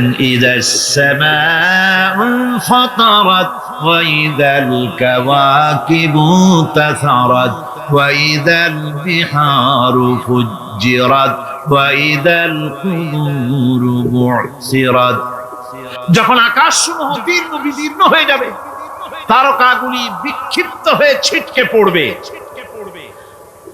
আর সমুদ্রগুলি উচ্ছ্বসিত হয়ে পড়বে, কবরগুলি সব তার ভেতরে যা আছে উদ্গীরণ করে দেবে, তারকাগুলি স্থিমিত হয়ে যাবে। এরপরে সমস্ত আকাশগুলি সিজিল্লিল কুতুব, কিতাবের পৃষ্ঠার মতো একটার পরে একটা ঠাস ঠাস করে পড়তে থাকবে, চূর্ণ বিচূর্ণ হয়ে ভেঙে চুরে একাকার হয়ে যাবে। পাহাড়গুলিকে উড়িয়ে দেওয়া হবে, চন্দ্র এবং সূর্য একাকার হয়ে। আল্লাহ রাব্বুল আলামিন বলেন ফাইদা বারিকাল বাসার ওয়া খাসাফাল কমার ওয়া জুমিআশ শামসু ওয়াল কমার। চক্ষু যখন বিস্ফারিত হয়ে যাবে, চাঁদ যখন তার আলো হারিয়ে ফেলবে, সূর্য যখন তার আলো হারিয়ে ফেলবে, চাঁদ আর সূর্য সব একাকার হয়ে যাবে, সেই সময়ের অবস্থাটা কি চিন্তা করো। মানুষ হয়রান হয়ে দৌড়াদৌড়ি করবে। ওয়াহুমিলাতিল আরদু ওয়াল জিবালু ফাদুক্কাতা দাক্কাতান ওয়াহিদা। জমিন এবং পাহাড়গুলির মধ্যে আল্লাহ রাব্বুল আলামিন সংঘর্ষ বাঁধিয়ে দিবেন, পাহাড়গুলি ভেঙে চুরে টুকরা টুকরা হয়ে যাবে, পাহাড়গুলি উঁচু করে জমিনের উপরে আছাড় মেরে আল্লাহ রাব্বুল আলামিন ভেঙে চুরে চুরমার করে দিবেন। সুবহানাল্লাহ। ওয়া তাকুনুল জিবালু কালইনিল মানফুশ।